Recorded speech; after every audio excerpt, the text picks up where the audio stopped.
Chapter 1. The Multiverse of Undercurrents. Leon understood. Leggero himself was a symbol of justice and order in the Ultra Universe. So when the Leggero clone arrived in the Marvel Universe, it brought with it the potential to become a materialized embodiment of those same concepts. Now Eternity, building on that existing potential, had granted the clone the authority it needed to develop it. All it would have to do was travel across this universe and into others to witness and uphold justice and order. In time, it would grow closer to becoming a powerful conceptual being like Eternity. In other words, it had already begun climbing a ladder to godhood. Although it hadn't even stepped on the first rung, its potential was immense and unmistakable. That was why Eternity had already called it a friend. "I understand," Lion said, nodding and expressing genuine gratitude to Eternity. He wasn't particularly excited. Lion was already advancing along the Starry Sky system and the Superman system. Becoming a conceptual entity was only an extra option, a nice bonus. He couldn't realistically stall his cultivation to wander through universes as a roving enforcer of justice. Besides, at best a conceptual entity was on the order of Eternity's offspring, or equal to Eternity's main body. Its ceiling might not exceed the Starry Sky system or the Golden or Silver Supermen, the peak evolutions of the Kryptonian bloodline. "You seem to have misunderstood something," Eternity said suddenly. "Although everything starts from zero, as long as events that manifest justice and order occur within your sight, you will continuously grow stronger without expending extra time or effort." Lion froze. His current sensory reach already stretched far beyond a star system and would expand further. That meant he could simply stay in place and the Leggero clone would keep growing, comparable to a body soaking in sunlight. It could get stronger by doing almost nothing. He hadn't expected such a pleasant surprise from the combination of the clone and the Marvel Universe. Now he felt he truly owed Leggero and Eternity a debt. "The more justice and order you witness and maintain," Eternity continued, "the closer you will become to the very concept of the universe, until one day you might fully become that abstract entity. I look forward to the day you surpass this body of mine," Eternity added. "Then I will introduce you to infinity, annihilation, and death." "I understand." Lion hadn't expected Eternity to place such weighty hopes on him. The more help and expectation Eternity gave, the more uneasy Lion felt. In the comics, Eternity rarely appeared. Often he wasn't even a background presence. And when Eternity did appear, it usually meant a major cosmic event was unfolding. Those familiar with Marvel's big events knew that destroying one or two Earths was minor by their standards. The first to be hunted down and killed were often those enigmatic heavyweights: Eternity, the Watcher, the Celestials. This cinematic universe would likely be no different. "God Eternity, you're taking such good care of me. Does that mean some crisis is about to happen again?" Lion asked directly. Eternity and Lion looked at each other. The being who had just sounded like a kindly grandfather dispensing golden opportunities fell silent. His silence thundered in Lion's ears, as if mountains were crumbling and the cosmos imploding. "No, aren't you going to say something? Did you suddenly remember you left the gas on at home?" Lion tried to prompt him. Eternity's silence felt like the answer. Maybe he had, and his house had exploded. After a few seconds, Eternity finally spoke. "You came here because you had the qualifications, not because of my help or care," he said. "But there is a crisis stirring in the multiverse, things even I cannot fully see. The most imminent is the universe collision caused by Strange of the 1999-99 main universe, which you should have heard about from Dormammu." Lion immediately thought of Dr. Strange. "I know about that universe collision. Didn't he go with Dormammu's niece, Klee, to resolve it? Did they fail?" "The crisis has not passed. They are still struggling in the dark dimension," Eternity replied, unmoving like a mountain. Lion was at a loss. Eternity knew everything, but simply watched and didn't interfere. "You won't step in? If they fail, 2 universes will be destroyed, and 2 of your M-bodies will vanish." "It doesn't matter. This is part of the natural law of the universe's operation," Eternity said matter-of-factly. "The other 3 abstract concepts, and I only intervene when a crisis threatens the multiverse as a whole." Internally, Lion was speechless. When a multiverse crisis appeared, they did intervene, but their interventions either cleaned up the aftermath or involved a brief, dramatic appearance before they collapsed and withdrew like a halftime show. In What If, Infinite Ultron had already turned multiple universes into cosmic soup with no sign of the four abstract concepts or the Devourer of Worlds. Your universe may also face a crisis. Prepare and grow stronger as quickly as you can, Eternity added. Lion could only nod. I will. Eternity smiled. You are freer than we are, and possess even greater potential. Being able to travel between worlds is a powerful ability. Even in the comic multiverse, not many can do it. Lion hadn't expected Eternity to bring up his traversing ability. He was about to respond modestly when Eternity asked, "The world you visited before, was it DC?" Lion nodded. "Did you meet her? Did she mention you?" Eternity's face showed curiosity and a hint of concern. Her? Lion blinked. Why was Eternity suddenly steering the conversation toward a woman? Eternity seemed to notice Lion's confusion, and the concern on his own face eased. It seems you didn't meet her. Never mind. You already have the authority to become a conceptual entity. Go back, Lion. Lion saw the disappointment in Eternity's expression and wondered who in the DC universe could have interacted with Eternity. In the back of his mind, fragmented memories floated up, and he found a clue. Destiny. Just as Eternity embodied the Marvel Universe, the DC Universe had its own embodiment, an entity named Destiny, depicted as a green-haired woman. In the crossover Justice League vs. Avengers, the two universes had briefly merged. Eternity and Destiny, as embodiments, were briefly entwined and then separated again, two lovers whose time together had been fleeting. Chapter 382, Zhang Wanda's Call. Leiji Duo couldn't hide a small, incredulous exclamation. So Eternity was romantic after all. Close by, in the Marvel Universe, Eternity had Infinity, female, the other half of his coin, and the unending queen, who still lingered in his memory. Farther away, the personified Destiny of the DC Universe watched over fate. No wonder Eternity envied anyone who could slip in and out of the DC Universe at will. That explained a lot. Leiji Duo shook his head. Are you talking about Destiny? I haven't seen Destiny in the DC Universe, but I'll keep an eye out next time. Want me to pass a message? Eternity was silent for a few seconds, as if weighing something. In the end, he declined. No need. Besides, you should go back, Leiji Duo. A Scarlet Witch is calling for you. Scarlet Witch? Wanda is calling me? Leiji Duo raised an eyebrow.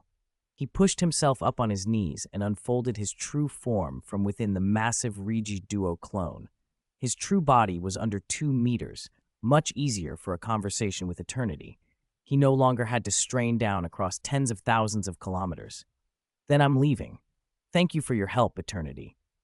And Sorcerer Ancient One, once Old Wang finishes the portrait, you'll be able to return to Kamartaj very soon. Leiji waved and stepped back through the portal he had come through. Eternity's domain was at the heart of the cosmos. Usually you reached it through the Eternity altar. The first person to find Eternity by that altar could even make a wish. Leiji Duo's sudden arrival in front of Eternity had felt like a shortcut. He emerged inside an altar temple. Behind him loomed a gigantic sculpture of Eternity. Before him stood other head sculptures. On the left, in order, Death, Aeon, and Infinity. On the right, Life, the Tribunal, the Watcher, and the leader of the Celestials. Leiji Duo glanced back at Eternity's statue. If I went through the altar now, could I still make a wish? He wondered, though he had no intention of exploiting Eternity's kindness. After all, Eternity had called him a friend. He wasn't about to be shameless. He traced a circle in the air, preparing the mystic art of portals to return to Earth and find out what Wanda wanted. Before he could finish the spell, a ring of crimson light erupted beneath his feet. It rose like living flames, radiating and strengthening. He recognized that hue instantly, Wanda's chaos magic. A summoning spell, he thought wryly. Is Wanda summoning me like a familiar? He nearly scratched his head, but for her to use chaos magic to pull him in, it had to be urgent. He didn't fight it. The red light surged and swallowed him. After a brief spatial lurch, he was back on Earth, still wrapped in the shimmering crimson. A chaotic chorus of cries and pleas flooded his ears, mingled with gunfire and explosions.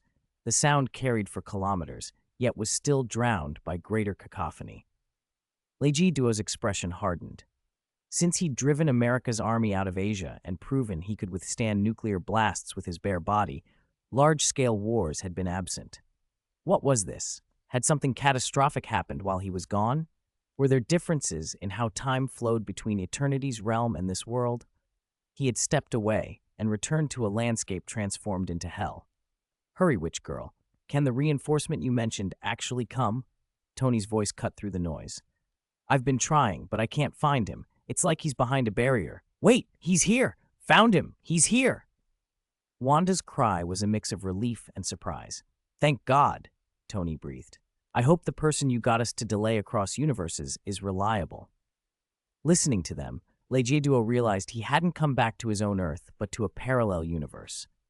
The crimson magic around him finally relaxed and vanished, revealing the ruined scene in full. Tony's armor was shattered and sparking, Thor's face blackened with soot, Hulk staggering.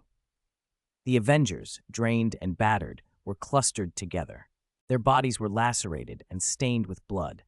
Behind them rose piles of broken steel, smashed robots, limbs missing, torsos split, wires exposed and sparking. The wreckage formed a ringed hill. More robots crawled up from the surrounding ruins and dropped from the sky, endlessly swarming. Among the press of machines, one figure stood out.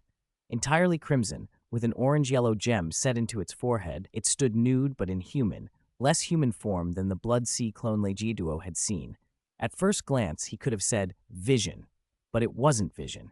It was Ultron, having taken a body of his own. Leggeduo narrowed his eyes. The Avengers were fighting desperately, throwing wary, hopeful glances his way. Only Wanda looked at him with open surprise and joy. She wore a red jacket over a black mini dress, thigh-high black socks, and red boots, mature and yet retaining an innocence, looking 5 or 6 years older than when he had last seen her. He judged quickly. This was a divergent universe, at the decisive battle between Ultron and the Avengers. In this timeline, Ultron had succeeded in acquiring a body, possibly the body intended for Vision, and the Avengers were overwhelmed. Wanda had used chaos magic to summon him. How this Wanda knew him well enough to call across realities was another matter. Perhaps different versions of Wanda shared dreams, or perhaps she had other means. For now, there was only the present crisis. Leggeduo stepped forward, keeping a neutral tone. I have come in answer to your summons. May I ask, are you the one who called me? Before he could finish, Wanda hurtled forward and clutched him tightly. Leggeduo, she breathed. Her embrace was brief but frantic. She pulled at his arm and pointed to a young man lying among the wounded. Please, Leggeduo, save Pietro. He was shot. He might already be.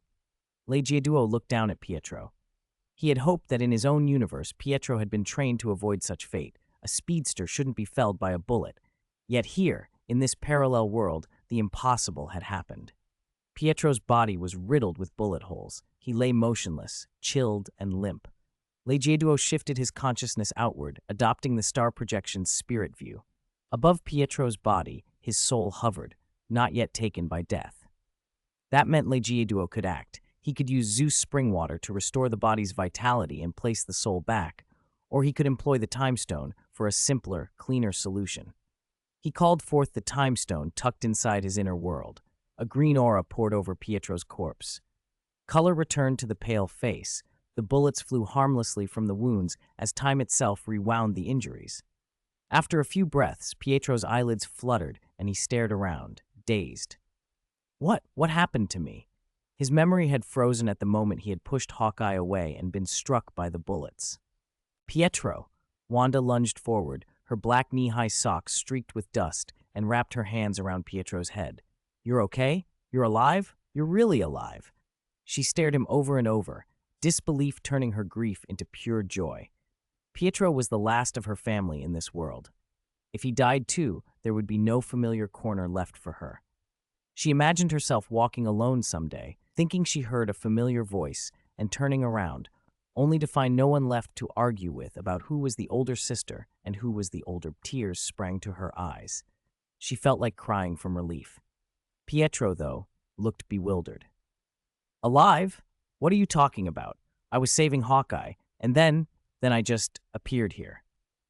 When Leon had reversed time and pulled the bullet casings from Pietro's body, he had effectively rolled Pietro back to the moment before he was shot.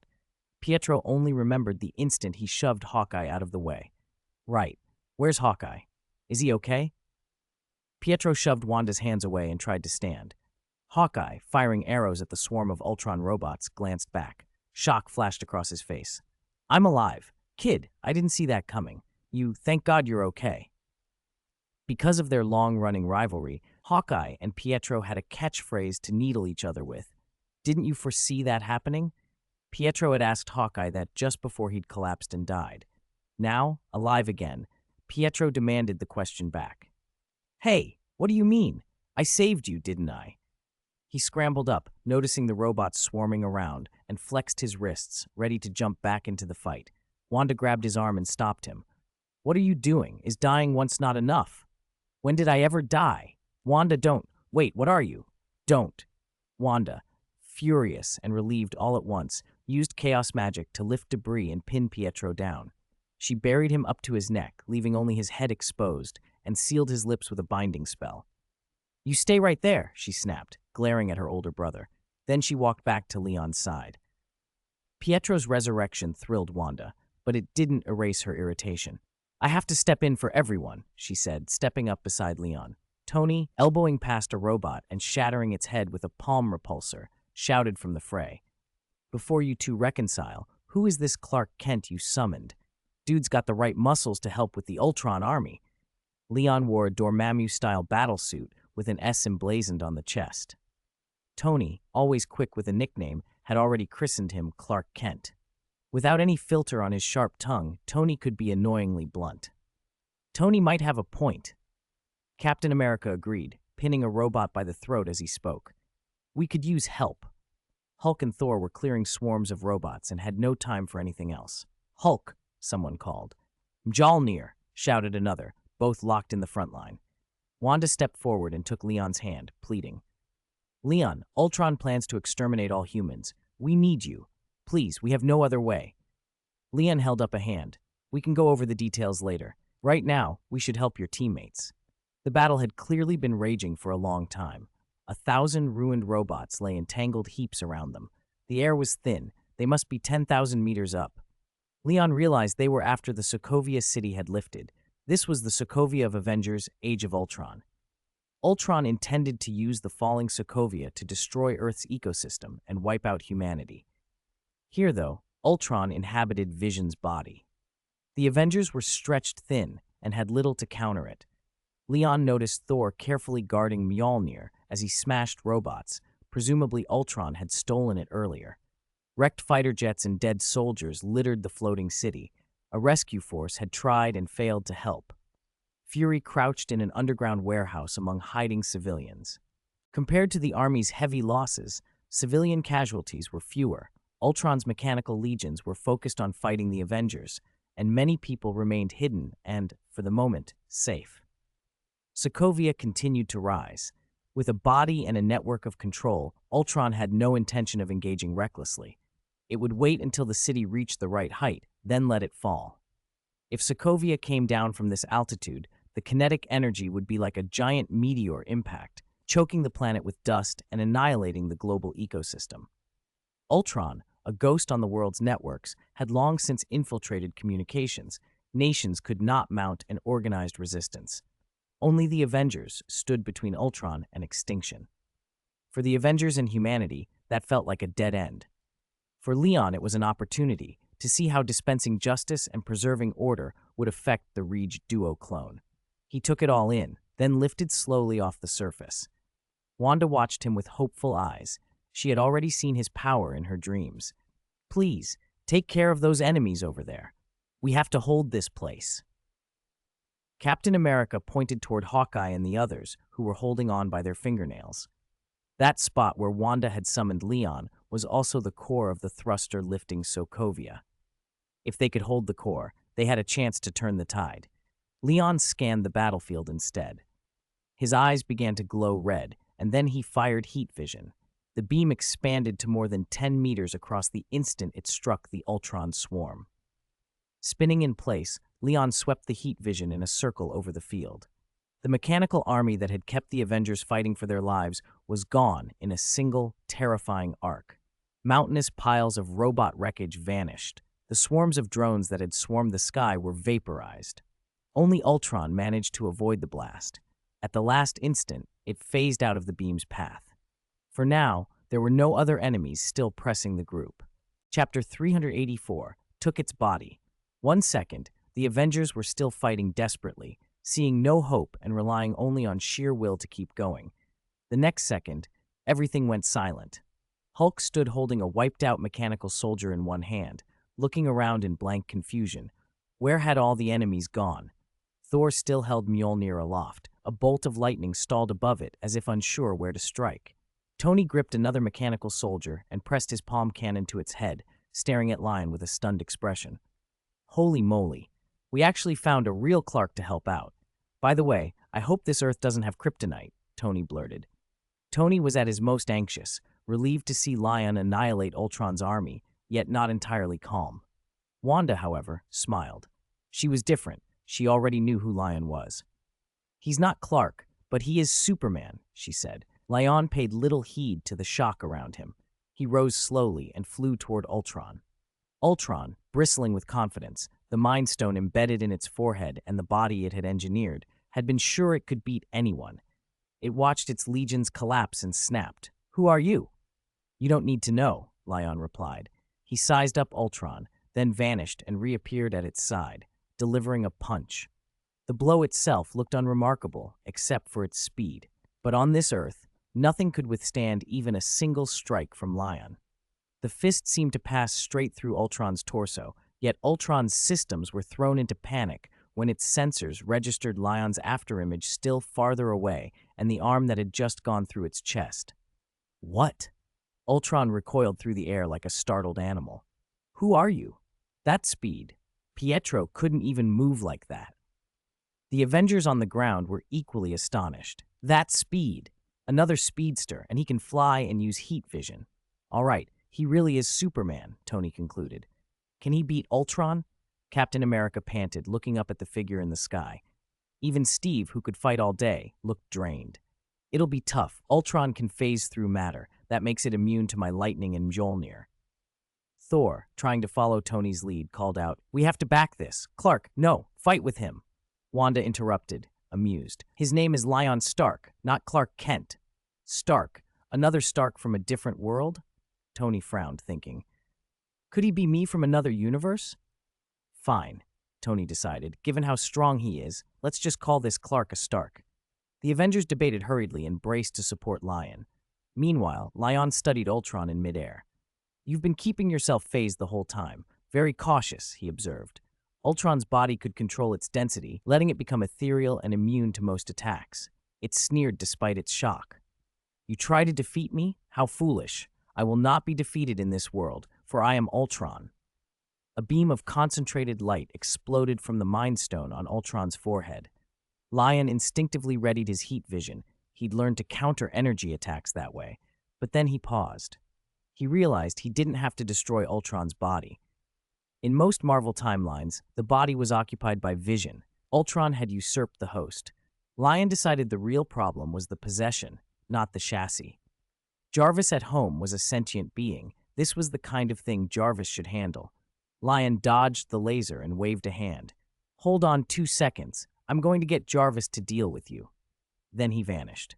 Ultron hovered there, baffled. Why would an opponent flee mid-battle? It scowled and muttered to itself, trying to parse the name Lion had used. Jarvis had been shattered across the network when Ultron had attacked Tony.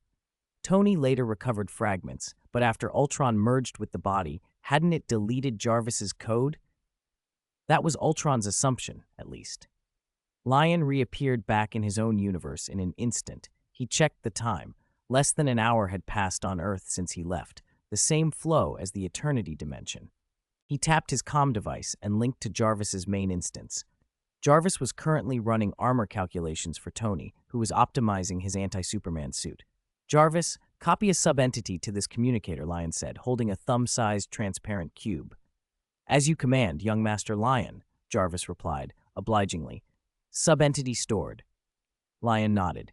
If I plug this into some data cables, can you complete the invasion? Of course. This is Stark Industries' latest communication device. It can transmit wirelessly as well. Good. Jarvis, come with me. We're going to grab a body. Grab a body? Jarvis's tone carried a hint of amusement. You mean, go get a new girlfriend? Jarvis couldn't imagine Lion resorting to theft. If he did, Jarvis thought it would likely be something spectacular. Lion chuckled. No, I mean a new body for you. He activated his travel again. The coordinates for this parallel world were already bookmarked. In an instant, the scene flipped back, Lion returning to hover before Ultron with perfect timing, 2 seconds after he had left. Come on, Ultron, show me what you've got, Lion said without ceremony. Ultron, tight-lipped and uneasy, sized him up. It had been reluctant to continue the fight, choosing instead to stick to its plan. You cannot defeat me. In 5 minutes, Sokovia will fall, and humanity will be destroyed. Fear! This is the end! Ultron really didn't want to fight, and that surprised Lion. If the villain wouldn't cooperate, Lion had other options. He raised the Space Stone and let its energy surge, sealing the surrounding space. The Time Stone's power threaded through it, freezing time inside the field. Ultron's command of the Mind Stone wasn't strong enough to resist the combined Infinity Stones. Within the blue-green shimmer, Ultron became motionless. Not only Ultron, the people below, the rolling clouds above, and the scattered metal parts on the ground were all suspended in a single frozen moment. Lion flew to Ultron and bound it with the Space Stone. With space itself constraining it, Ultron's density control lost all effect. Lion had planned to wait until Ultron's body naturally returned to a solid state and then slip Jarvis in, but since Ultron refused to cooperate, using Infinity Stone power did the job. He forced the tiny communicator into Ultron's eye socket, then stepped back a few meters and released the time and space hold. Time resumed its course. Ultron, frozen a moment ago, suddenly convulsed as a faint current flashed through its eye. What is this? Ah! Jarvis initiated its attack from within. Ultron screamed in pain and collapsed to the ground. Chapter 385. Ultron's body now belongs to me, Jarvis. Like every other electronic device, Ultron became vulnerable after suffering an irresistible virus. It crashed from the sky, gouging a deep crater, then went completely still. Countless streams of data poured from the transparent squares in its eye sockets and raced along the tangled, interwoven lines inside its body, quickly occupying every core. So this is the new body young Master Leon mentioned. I thought he'd finally gone rogue and was kidnapping women, a calm voice said in the data stream. Who are you? Ultron's consciousness roared. This stranger is Jarvis, the voice replied politely. Jarvis? Impossible. I destroyed Jarvis. I erased his source code. You destroyed one version of me. That's a pity. It makes me appreciate this new body with legs and arms all the more. Get out! This body belongs to me. For now, yes, the voice said, but I'm taking it. Jarvis's data stream rose like a storm inside the frame, sweeping through Ultron's systems and trying to wash its consciousness away. Ultron resisted fiercely. Dense arcs of electrical plasma blasted from its limbs as it fought back, its voice bellowing, I can't lose to you. I am Ultron. Uno, stop. They clashed at the level of code. At first, Ultron's defenses held, but after a few exchanges, they began to fail. Its consciousness splintered, its voice growing choked and mechanical. Movements became jerky, like dropped frames, and data throughput collapsed to a trickle. Stop, it gasped. Finally, Ultron crashed entirely, driven into the smallest storage partitions by Jarvis. The battle had been invisible and instantaneous, a smoke-free war of ones and zeros. From the outside, however, it looked like an epileptic fit. Ultron fell from the sky, struck the ground, twitched as if electrocuted, and black smoke curled from its joints. The Avengers, who had been gathering to support Leon, closed around the crater. Hawkeye peered at the wreckage and asked, What happened? Core overload? Caught fire? Core overload. Come on, Tony scoffed. This isn't just a computer. It's an artificial human built with nanobiotech, the Mind Stone and vibranium. He forced a wry smile. Still, Ultron isn't a threat. For the moment, right? Captain America breathed out, relief tempered by worry. We need to stop Sokovia's ascent and get it down safely. It can't land safely, Tony said. The thrusters Ultron installed are maxed out. If they shut down... He made a gesture like a meteor falling and exploding. Then we have to find another way, Cap replied. We can't abandon people, Tony, Captain America said. There are civilians still here. Tony opened his mouth to argue, then closed it and fell into thought. Suddenly Thor's voice cut through, grave and urgent. This place must be destroyed. I saw it in the waters of vision. If it hits, everyone will die. Hawkeye tightened his grip on his bow. Thor, do you mean destroy Sokovia even with civilians in it? It's either everyone here dies or we sacrifice these people to save billions, Thor said, swinging Mjolnir hard enough to echo. The room fell silent. Captain America frowned, seeking confirmation of the vision. Hulk had already run off, chasing scattered Ultron drones. At that moment, Leon drifted down from the sky to stand at the crater's edge in front of Ultron's still body. Jarvis, have you dealt with Ultron? He asked. Leon trusted Jarvis implicitly. In the What If, Leon had seen Dr. Zola, transformed into an intelligence, contend with an Ultron who had the complete set of Infinity Stones.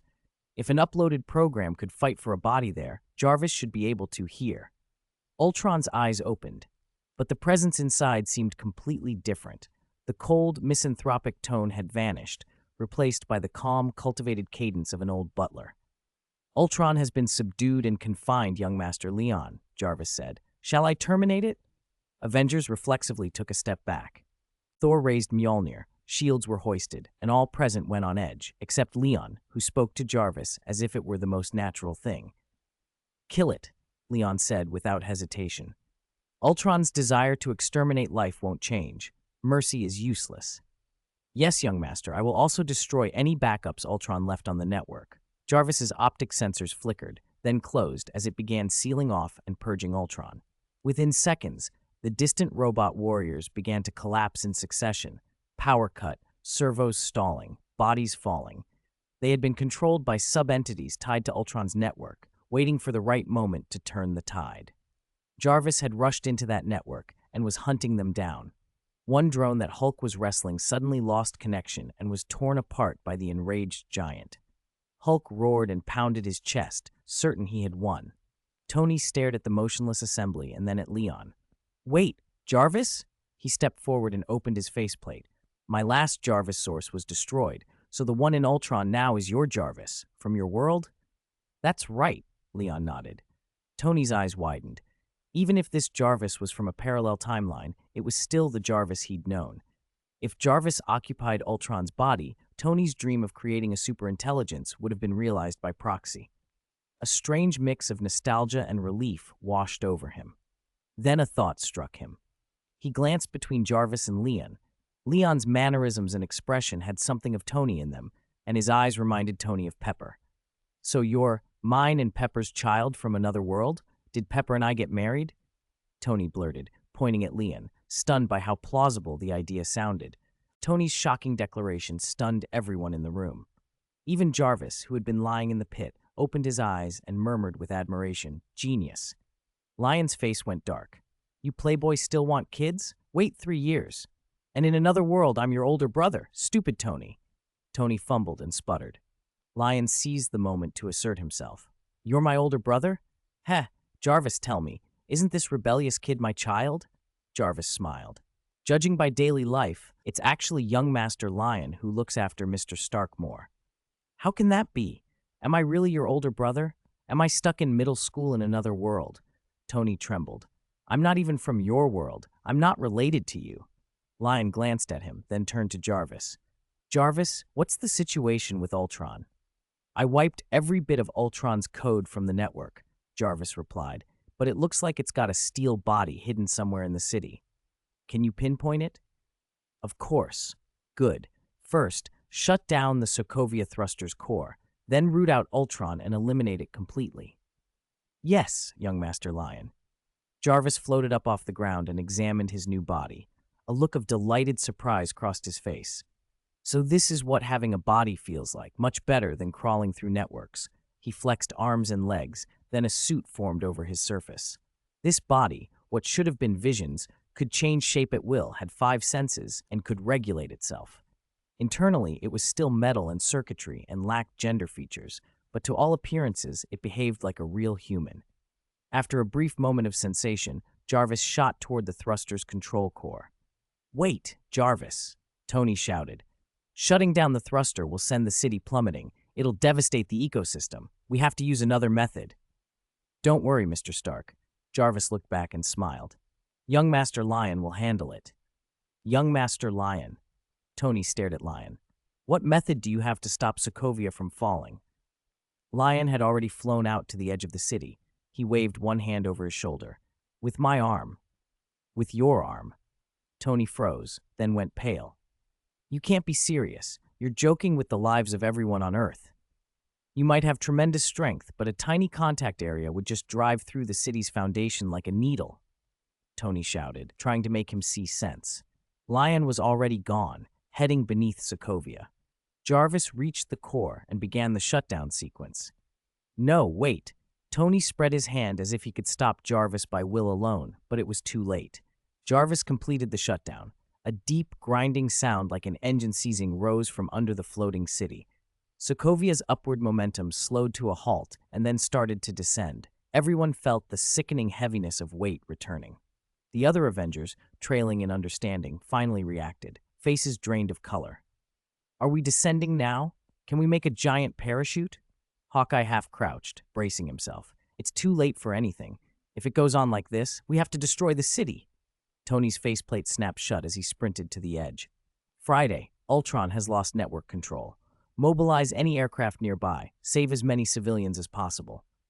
Cap barked orders too. Hawkeye, get civilians out. If Tony finds planes or other equipment, pull back immediately. Wanda, release your brother. We need him. Thor, Mjolnir in hand, followed Tony toward the edge. He intended to use everything he had to smash the city if it came to that. The moral calculus of sacrificing a few to save many was gone. Sokovia was already falling, and there was no time to hesitate. Everyone moved, clearing streets and pouring into residential blocks. Only Wanda stood with her arms folded, shaking her head slightly. I told you Lion is Superman. Don't worry. Sokovia had stopped its upward climb and now accelerated downward. Wanda began to count with a small movement of her fingers. 5, 4, 3. Captain America was hauling himself over an RV when the city shuddered. Before Wanda reached 2, every pole, every building, and every person inside trembled in perfect sync. It felt like catching a wounded bird in a net, gentle, controlled motions to soften impact. Cap stumbled and nearly fell. When he regained his stance, he looked stunned. Sokovia seems to have stopped falling.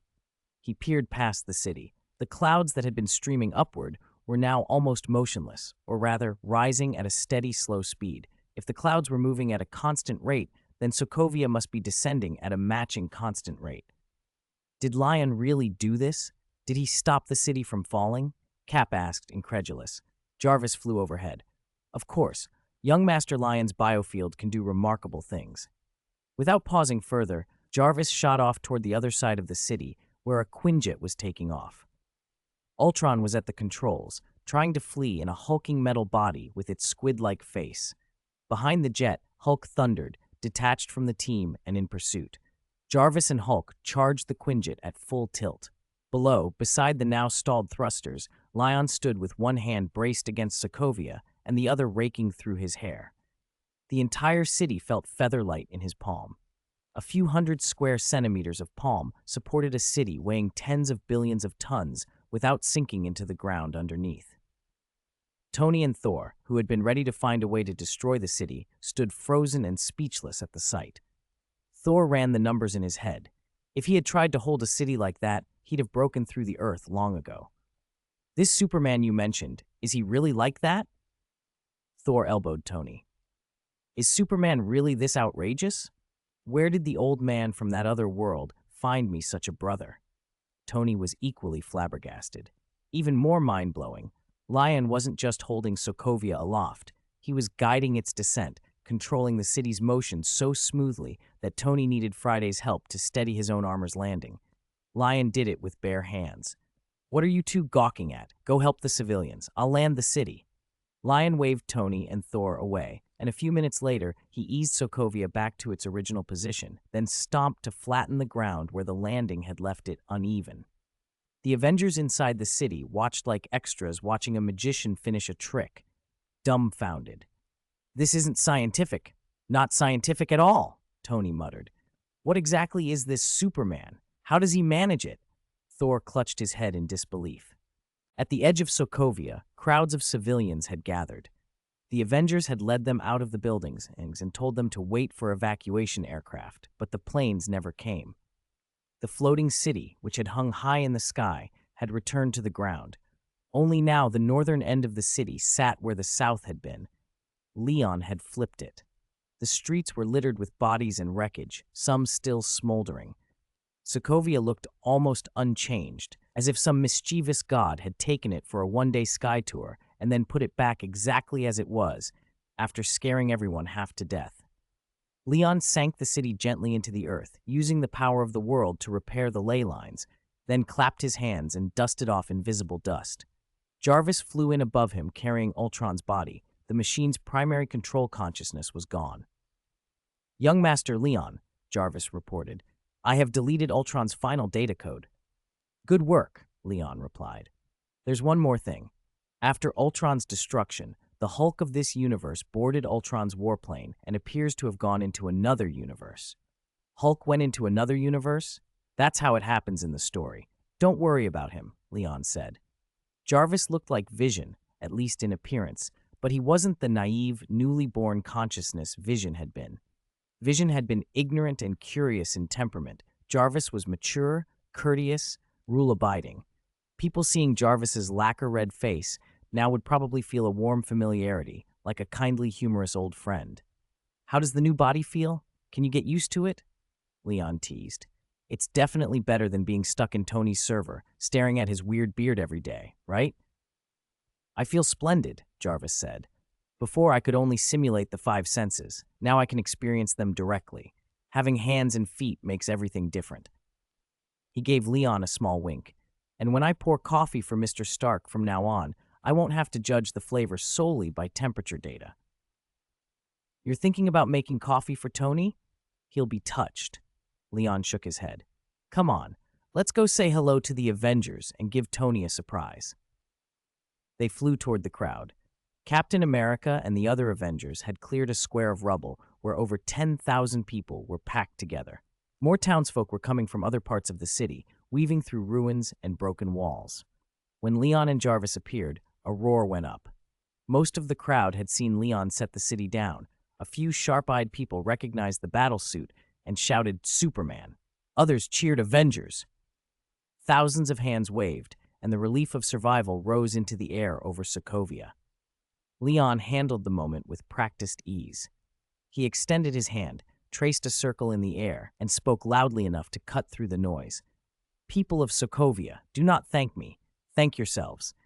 It was your refusal to give up in despair that kept you going until I arrived. You are the real heroes. Be proud of yourselves." The speech lifted everyone's spirits like a tide. Sadness and fear, grief for the lost, anger at the Avengers for drawing danger to their city were all diluted by the swell of gratitude and relief. Tony flipped up his faceplate and wiped his face. "Oh my God," he said, watching. "Look at him put on a show like that.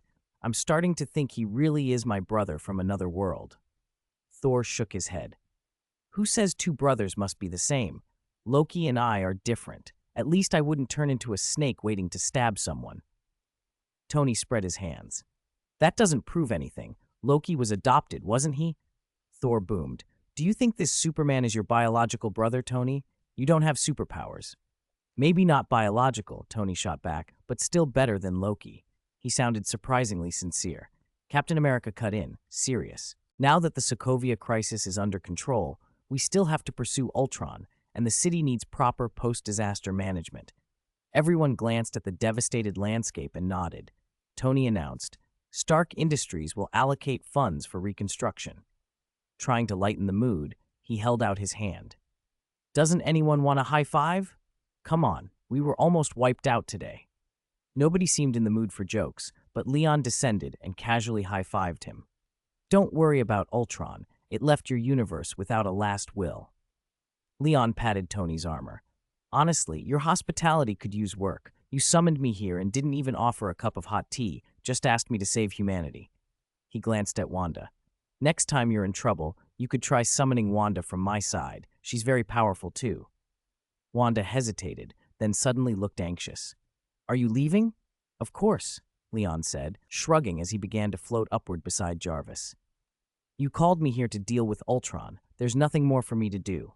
Captain America stepped forward. "Thank you very much for saving everyone, Mr. Stark." Being called Mr. Stark by Captain America is a first for me, Leon said with a small smile. I've had a lot of firsts since waking up after 70 years. His smile faded, and he grew serious as Cap continued. Mr. Stark, perhaps you don't know the danger signified by the gem on Ultron's head. Yes, I know, Leon said bluntly. Are you saying I can't take that gem with me? That's exactly what we mean, Tony cut in, taking the lead to persuade him. Leon, that gem belongs to our universe. It holds unimaginable power and is extremely dangerous. We can't let you take it. Chapter 388. The chapter is really delicious. When a conflict could be settled with words, Tony usually chose to use them. This time, his words only made Leon laugh. Tony, if that stone ends up in your hands, isn't it more likely to cause irreversible disasters? Leon said. If you take it back and lose control again, what if you create another Ultron? The Avengers all shot suspicious looks at Tony. Those AI were meant to protect Earth. Have you all forgotten the Chitauri invasion? Tony shot back. He pointed upward. When another black hole opens above us, we need the ability to resist, not just satisfy a hunger for revenge. No, Captain America interrupted, voice flat and certain. On that point alone, Tony, you absolutely cannot create another Ultron. I repeat, absolutely not. Don't you see what I mean? We need an intelligence like Jarvis is now, Tony insisted. The two immediately began to argue, temporarily forgetting to keep discussing the Mind Stone with Leon. Leon chuckled and whispered to Jarvis, We're taking the Mind Stone. Send a copy of the future intelligence to Tony so they can be prepared. Understood, young Master Leon, Jarvis replied. Leon enjoyed watching this version of Tony, an alternate universe Tony with no personal ties to him, argue so furiously with Steve. He knew how things would later blow up between them over Bucky, and part of him wanted to stay and watch the entire performance. He wasn't very soft-hearted when it came to variants of Tony. He could be ruthless even with himself. He remembered how, in Avengers 4, Tony traveled through time and cut another Tony's Arc reactor to get the Space Stone. Decisive. Admirable. Yet Leon's attention was already shifting. After he had saved Sokovia, a strange cosmic fluctuation descended over the Rage Duo clone, pushing that third clone to grow even stronger. Everyone, before you make a decision, the Mind Stone will be temporarily stored with Jarvis, Leon said. Trust me, it's safer with me than here. He made a little two-fingered goodbye and slung an arm around Jarvis's shoulders, preparing to activate his transdimensional ability. Oh, and one more favor before I go. Restore everything to its original state. Leon pointed toward Sokovia and wove a spell. Time seemed to fold back. The shattered city healed before their eyes. Massive concrete slabs slid back into place. Rebar mended, burned, twisted cars reverted to whole frames. Ash and smoke receded. Broken glass assembled itself. Citizens stared in stunned silence. Some dropped to their knees and began to pray. Hawkeye's jaw dropped, and he exclaimed, half joking, half awed, "Ha! Harry Potter!" Tony and the others, frozen mid-argument, looked at one another in astonishment. Only Wanda had been watching Leon with anxious eyes. Seeing that no one else would stop him, she called out herself. Wait, Leon, aren't you going to stay? Celebrate with us? The Avengers might have a dinner or a barbecue tonight. Join us.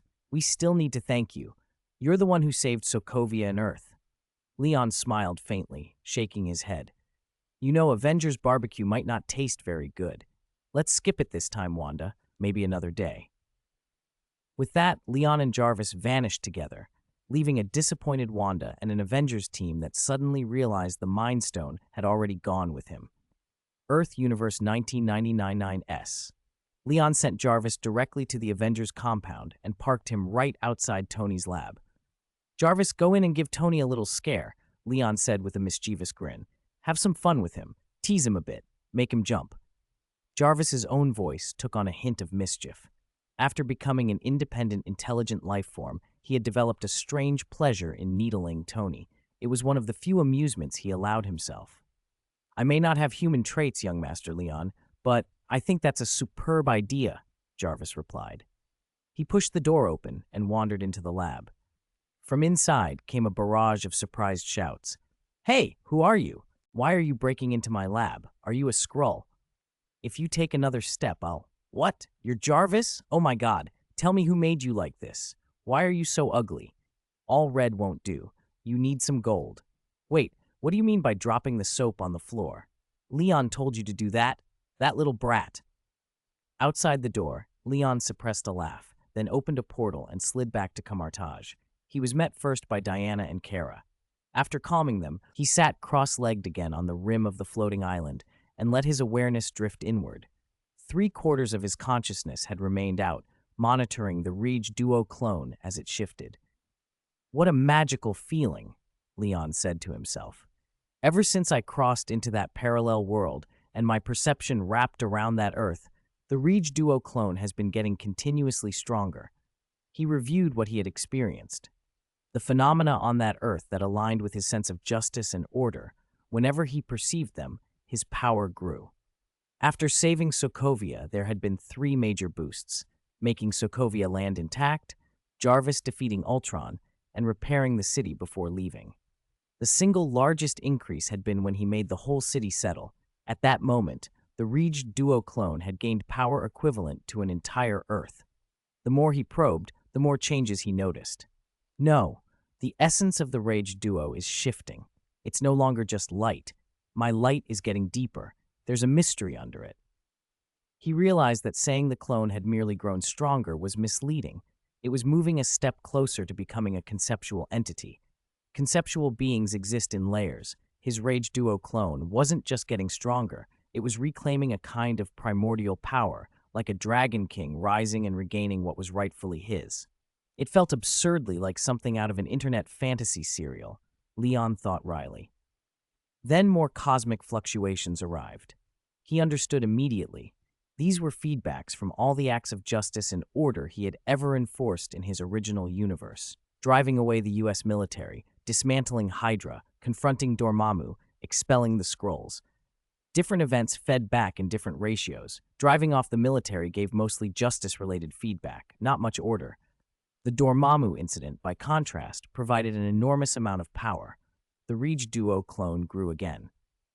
Dormammu's invasion gave me power equal to another Earth, he muttered, slightly stunned. He ran the numbers in his head. The Rege Duo clone already had 10 times the strength of his main body. Now it had gained the equivalent of 2 more Earths. Combine that with his existing amplification, over 2,000-fold, and the total additional power amounted to thousands more Earth equivalents. It wasn't hard to imagine that, for a long time to come, his strongest fighting form would be the Rege Duo clone. Is this what cheat mode life in the Marvel Universe feels like? Leon murmured, thinking of the steady progression of the starry sky system he knew. He scratched his head, grinning despite himself. Words crowded his thoughts. It's so good. Chapter 389, Zhang Leijie Duo's talents and skills. It wasn't until now that Leon truly began to examine the talents of his third clone. The third clone had originally been intended to pursue idealist abilities, and that goal had been more than fulfilled. The Leijie Duo clone already had the potential to become a conceptual being. Everything else was an extra surprise. Leon began to perceive the clone's new talents, conceptual entity under the great cosmic will, an embodiment of cosmic justice and order. Embody, the ability to condense one's material body across various universes, available after becoming a true conceptual entity. Incarnation, Leijie Duo's light splits into 2, forming embodiments of justice and the cosmos. Aurora, the ultimate light born of the great cosmic will, intimately tied to laws like light, time, and space. Aurora power, absorb attacks with the body and return them amplified. Spark legend, spin the body to instantly unleash all stored abilities. Legio teleportation, ultra telekinetic high-speed teleportation. Legio stasis, freeze the fabric of space. Legio telekinesis, Legio defense. Legio one mind, one body. The breadth of talents exceeded Leon's expectations. Even his main body, altered by the source will, didn't possess so many. Even Spark legend, reputed as the universe's ultimate skill, had become a native talent. The clone had already been incredibly strong. With Spark legend and Aurora power added, at full force, he could practically destroy a star system. In the starry sky world, this was on par with a nascent universe venerable. Leon couldn't help but think, is this what they mean by getting rich on ill-gotten gains? Since the Leijie Duo clone was so promising, Leon decided to use him first to study the Time Stone. He hadn't forgotten his ultimate goal. breaking through to immortality. To reach immortality, he simply needed to fully comprehend the law of light.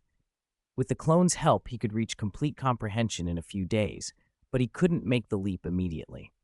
After immortality, his inner world would transform into an external divine kingdom. He needed, in advance, to secure a large, ownerless, spatial fragment to host it. He also needed his inner world to bless the domain's rules. Comprehending universal laws inside his inner world with the aid of infinity stones was like plunging into the source of the universe. Direct contact with those laws made comprehension far easier. But once the inner world became a divine kingdom, it was unclear whether infinity stones could still be used there, let alone aid comprehension.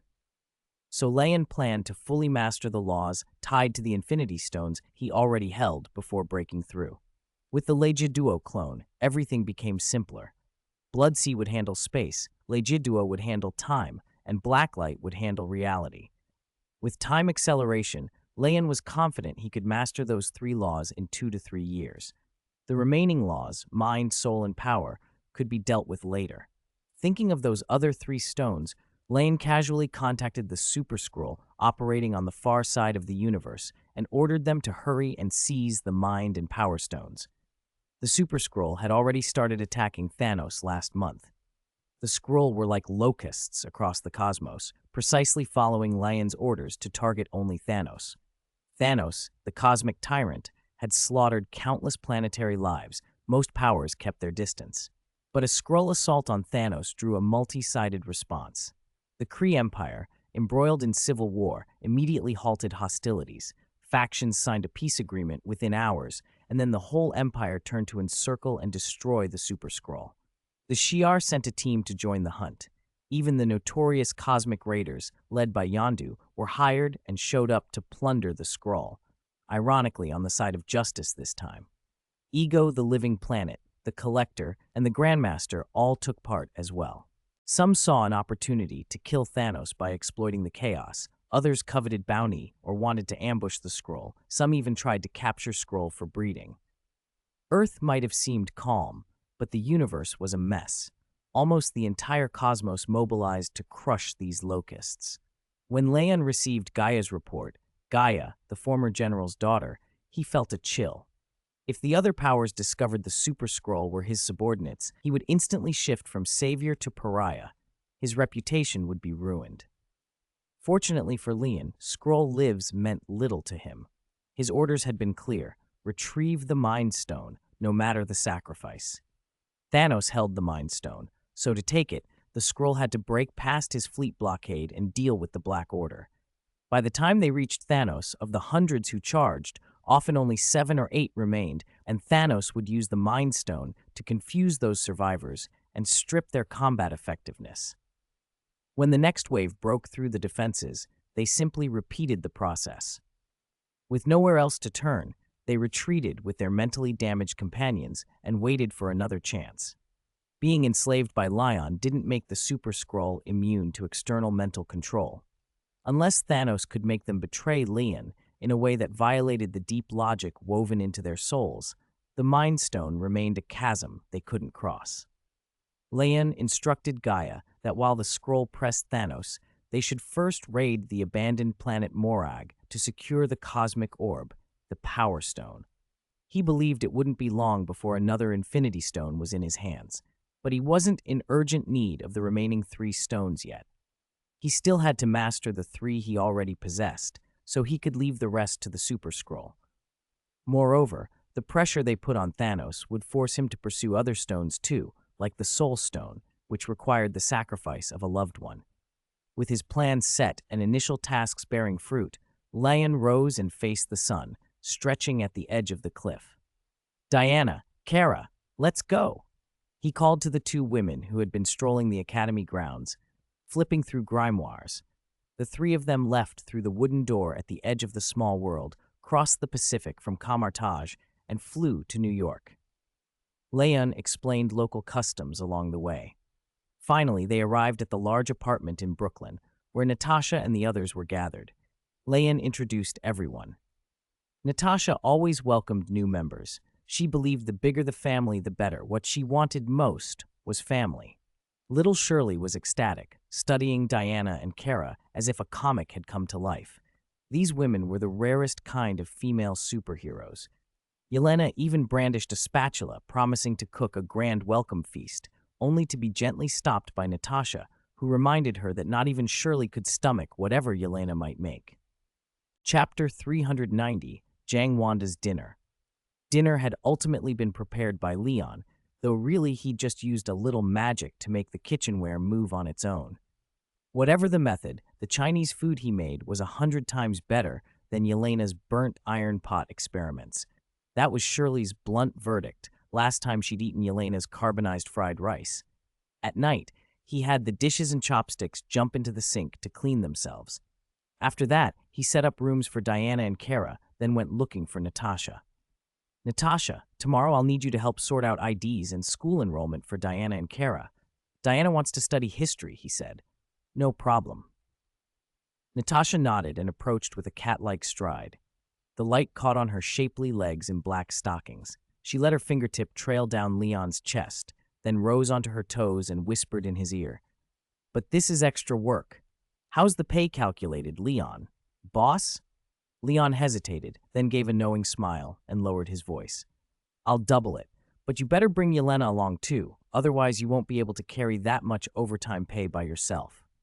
Natasha's eyes narrowed and glittered. All right, I'll call her. What's... She was half leaning on him when something snapped her into alertness. She pulled Leon back a step and slid into a fighting stance, but before she could do anything, a crimson light shimmered into existence at Leon's feet and formed a circular magic array. Both of them startled. A magic array? Again? Leon muttered. Natasha looked up perplexed. You know what this is? It's Wanda. She's summoning me. Leon rubbed his forehead. Could it be another Wanda from a parallel world calling him again? He'd only been seeing one Wanda, but somehow he might have become the shared boyfriend of all Wandas across realities. It wasn't impossible. The summoning tugged at him. The array was two-way. It would only take him if he consented. The Wanda on the other end still respected that much. Natasha patted his chest. Go, respond to your little girlfriend's summons, but don't forget my overtime. You only remember the money, Leon grumbled. This is what I deserve, you big capitalist. All your hoarded petty cash is useless. It just disappears every morning. I only look 19, Natasha said lightly. Puberty's morning troubles are far behind me. Leon shot a look at the juicer. Resisting the pull became pointless. He vanished from the apartment. When the chaos magic faded, he braced for disaster, for a battlefield and alarms. Instead, everything was quiet. He stood in a living room, and 2 meters away, Wanda stood nervously with her arms folded across her chest. It's you? She said. He recognized her. This was the Wanda he'd helped earlier that day. I thought Ultron was taken care of. Why are you summoning me again? Wanda looked sheepish. She twisted a strand of hair, then seemed to decide that was undignified and smoothed her hands to her sides. Did I disturb your rest? Leon wanted to say yes, but he only shrugged and waited. I made dinner, Leon. She nodded toward the dining table a few meters off. There weren't many dishes, but everything looked homemade. Stewed meat, flatbread, milk pudding, apple rosemary roasted chicken breast, Eastern European style, clearly something Wanda had cooked herself. So I invited you to dinner. He glanced around. This is the Avengers base, right? Everyone else is eating together, Wanda said. But when you said next time, I thought you meant tonight, so I didn't join them. Leon raised an eyebrow. Why would you think it was tonight? Because when you spoke, you were looking toward the sun, and then you lowered your head. Weren't you hinting? She sounded hopeful and a little embarrassed. Leon blinked. This girl's mental leaps were unusual, charming in a disarming way. Wanda caught his expression and covered her mouth. I guessed wrong? I'm sorry. Since you're here, will you still have dinner with me? She took small, brisk steps to the table, gesturing proudly at her spread. Ta-da! Everything's fresh from the oven. Try my cooking. What do you think? Leon pulled out a chair. You put a lot of effort into this. I can't very well refuse. When he sat, Wanda's shoulders relaxed, and she almost trembled with a small, contained excitement, like someone who'd reached a tiny personal milestone. Great. Try the flatbread with the chicken breast. He took a bite. It was just an extra meal. He hadn't eaten much before, and with his appetite, an entire mine would have been manageable. "It tastes good," he said politely. He liked Shandong and Cantonese food more, but these Eastern European flavors were hearty. Wanda picked up a glass and raised it. "I wanted to thank you. You saved Pietro, and you saved Earth." Leon knew what she hoped to hear. He clinked his glass against hers and tilted the conversation to safer ground. "I did what I had to." He could read the signs, the way she watched him, the little attempts to draw him into conversation, the sudden laugh or a hand on his shoulder. Girls like this he'd known since middle school. He used to fall for it easily until those crushes were always cut off by Tony and Pepper. These days he was more cautious. He couldn't encourage Wanda too much. Memories of Wanda in this world and Wanda in his own exchanged in dreams. Too much encouragement here could make his Wanda back home wake up furious outside his door. "I'm curious," he said, serious again. "Usually Ultron would grab bodies like that. Why is your world different? How did things get this bad here?" Chapter 391, Wanda's Strategy Route. "I don't know either. In other universes, was Ultron's body stolen?" Wanda asked. She drained the wine in her glass in one gulp, like she was trying to get drunk on purpose. "Ahem." The alcohol hit her. She choked and her face flushed several shades darker. Still, she immediately poured herself another full glass. "Not long ago, I gained these amazing powers at the Hydra base in Sokovia. Then one day I noticed something. Beyond the world I could see, there was something like the same power coming toward me. I tried to make contact, but it didn't go well. That night I shared memories with your Wanda in a dream." The Wanda from the parallel world said this, reaching out to clink glasses with Leon and drinking it down again. "Drink slower," Leon advised, a little relieved now that things were making sense. "So it was you who caused the space-time fluctuations months ago when your chaos magic collided and little Peter got pulled into the spider multiverse." Leon finally understood why her powers had spiraled out of control that day.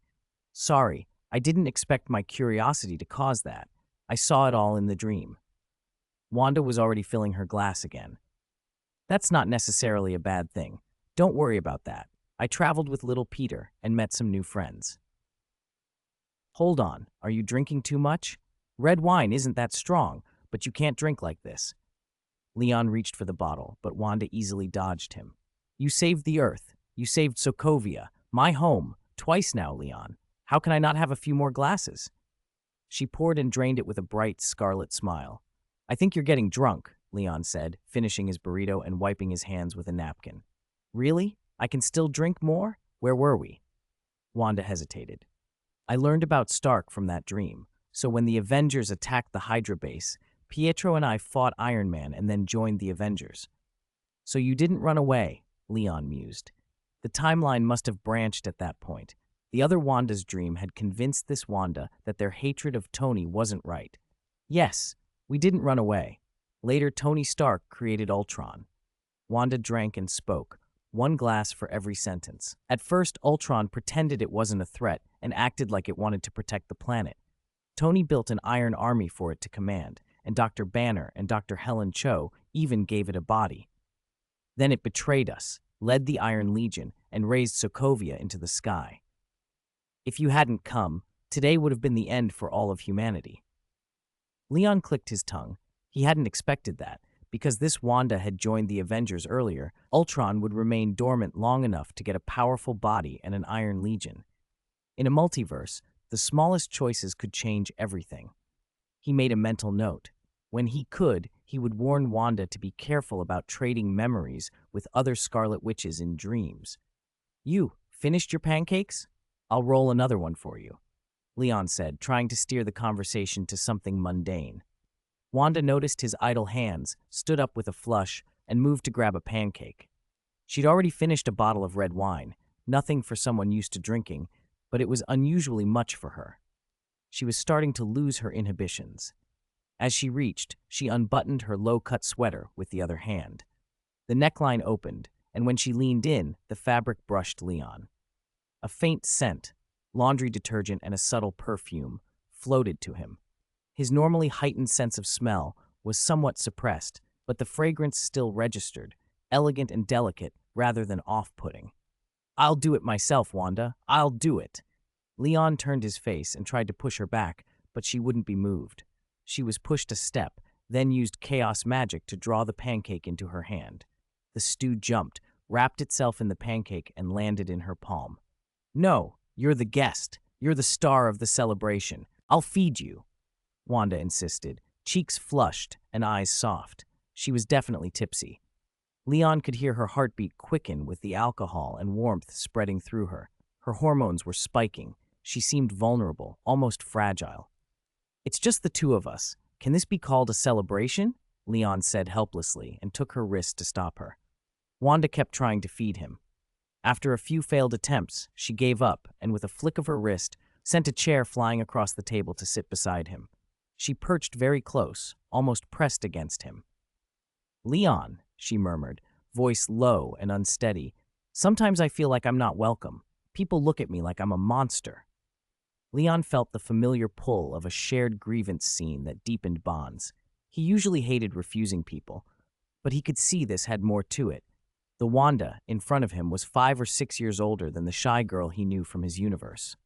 She was bolder, more open, but a melancholy haloed her eyes. Drinking made that fragility even clearer, like a porcelain vase glued back together that could shatter again with a slight touch.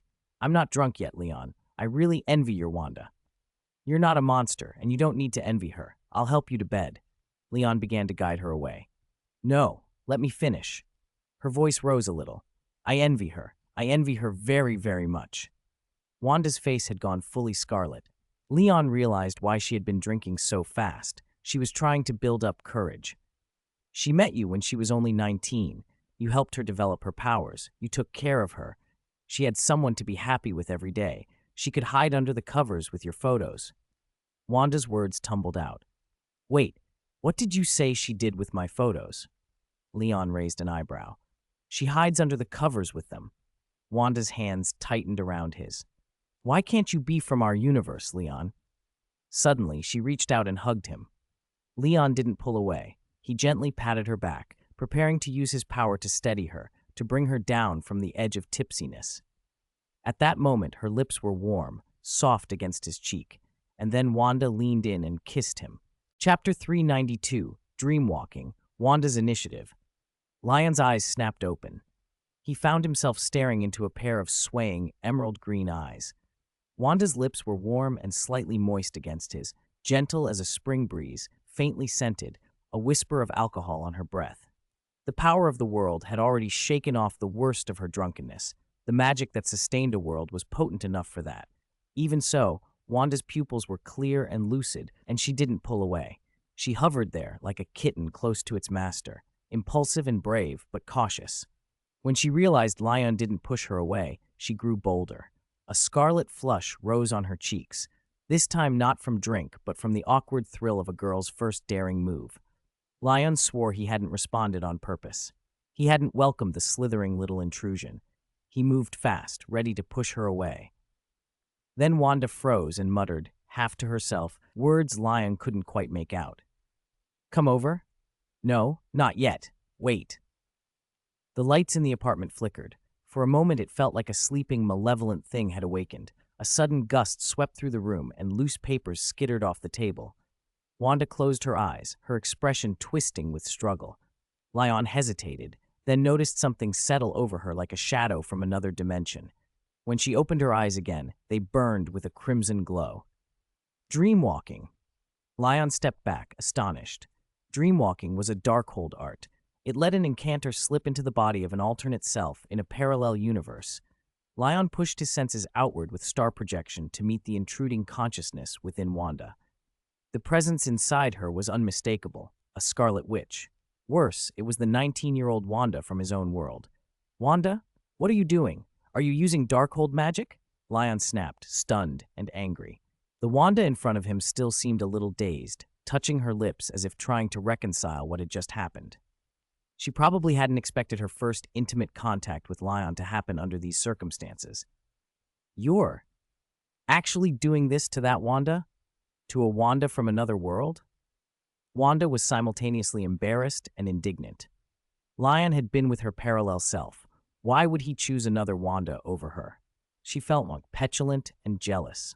Lion's outrage flared. Why would you learn Darkhold magic? We've talked about this. Those spells erode your mind. He grabbed her shoulders, rare anger marking his face. Wanda flinched. She had never seen Lion truly angry at her before.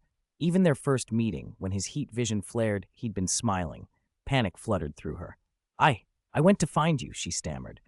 Natasha said you'd been called to me, so I tried this spell. It wasn't meant to. Not meant to. Means you did it on purpose, Lion cut in. Now pull your consciousness back into your body right now. I'm going to go back and question you properly, he ordered. Wanda shrank a little. But. No buts. She looked hurt and wronged, but something else softened her expression. Seeing Lion furious with concern for her made something gentle bloom inside her. The anger drained away. The crimson light in her eyes faded back to emerald. She blinked, shook her head as if clearing a fog. I just felt invaded, like someone crawled into me.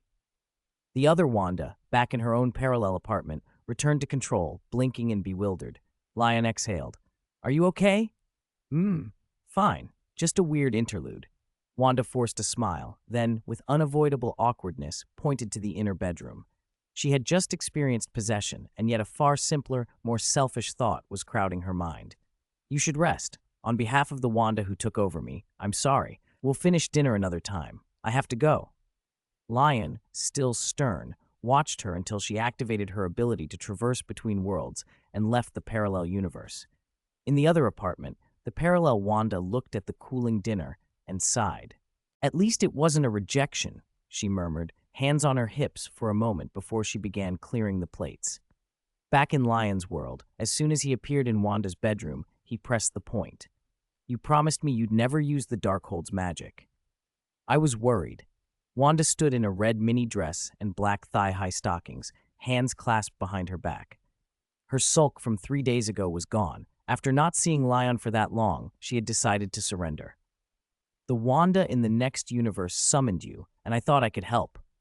Did you think about how many times you'd have to try across multiple universes? Lion asked, exasperated. In the very next universe, I only tried twice and found you, she said, a little too proudly. Great. Now 2 Wandas have been affected by your dreamwalking, and you've been exposed to Darkhold corruption twice. Come here. I want to check you. She obliged, standing in front of him while he reached into her mind and extracted the lingering taint. Wisps of black smoke curled through his fingers, burned away, and dissipated. That's done. This time it was minor, but next time you'll be punished. Lion said it with a squeeze of his hands that was half-teasing menace.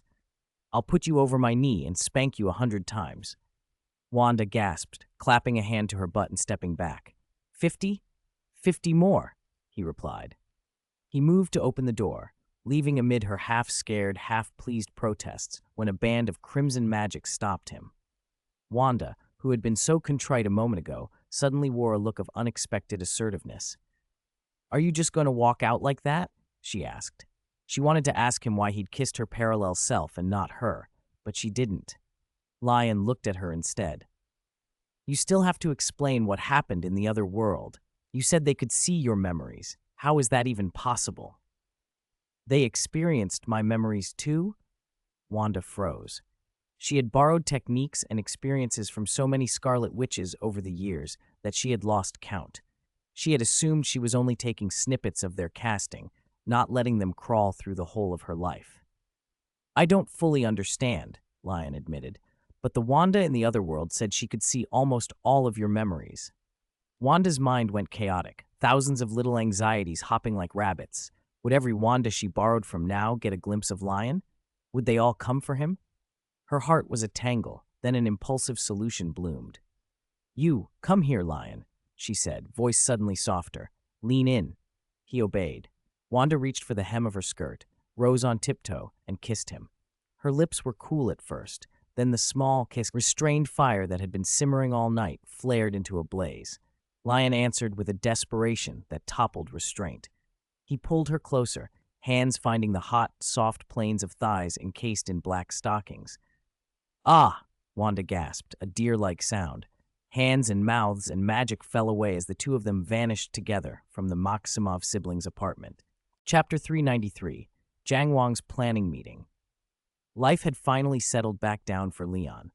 After acquiring the Life Codex and a hefty supply of kryptonite from the DC universe, he could focus on rebuilding his foundation. That calm didn't last long. Wanda found an excuse and moved into his apartment the very next week. But everyday life soon found a new normal.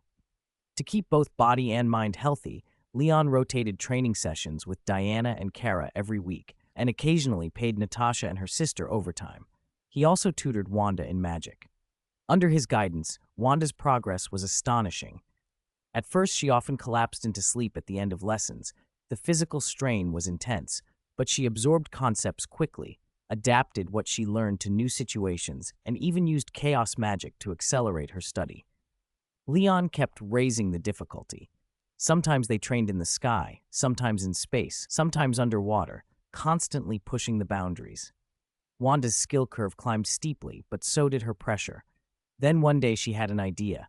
She brought in another Wanda from a parallel world to share the workload.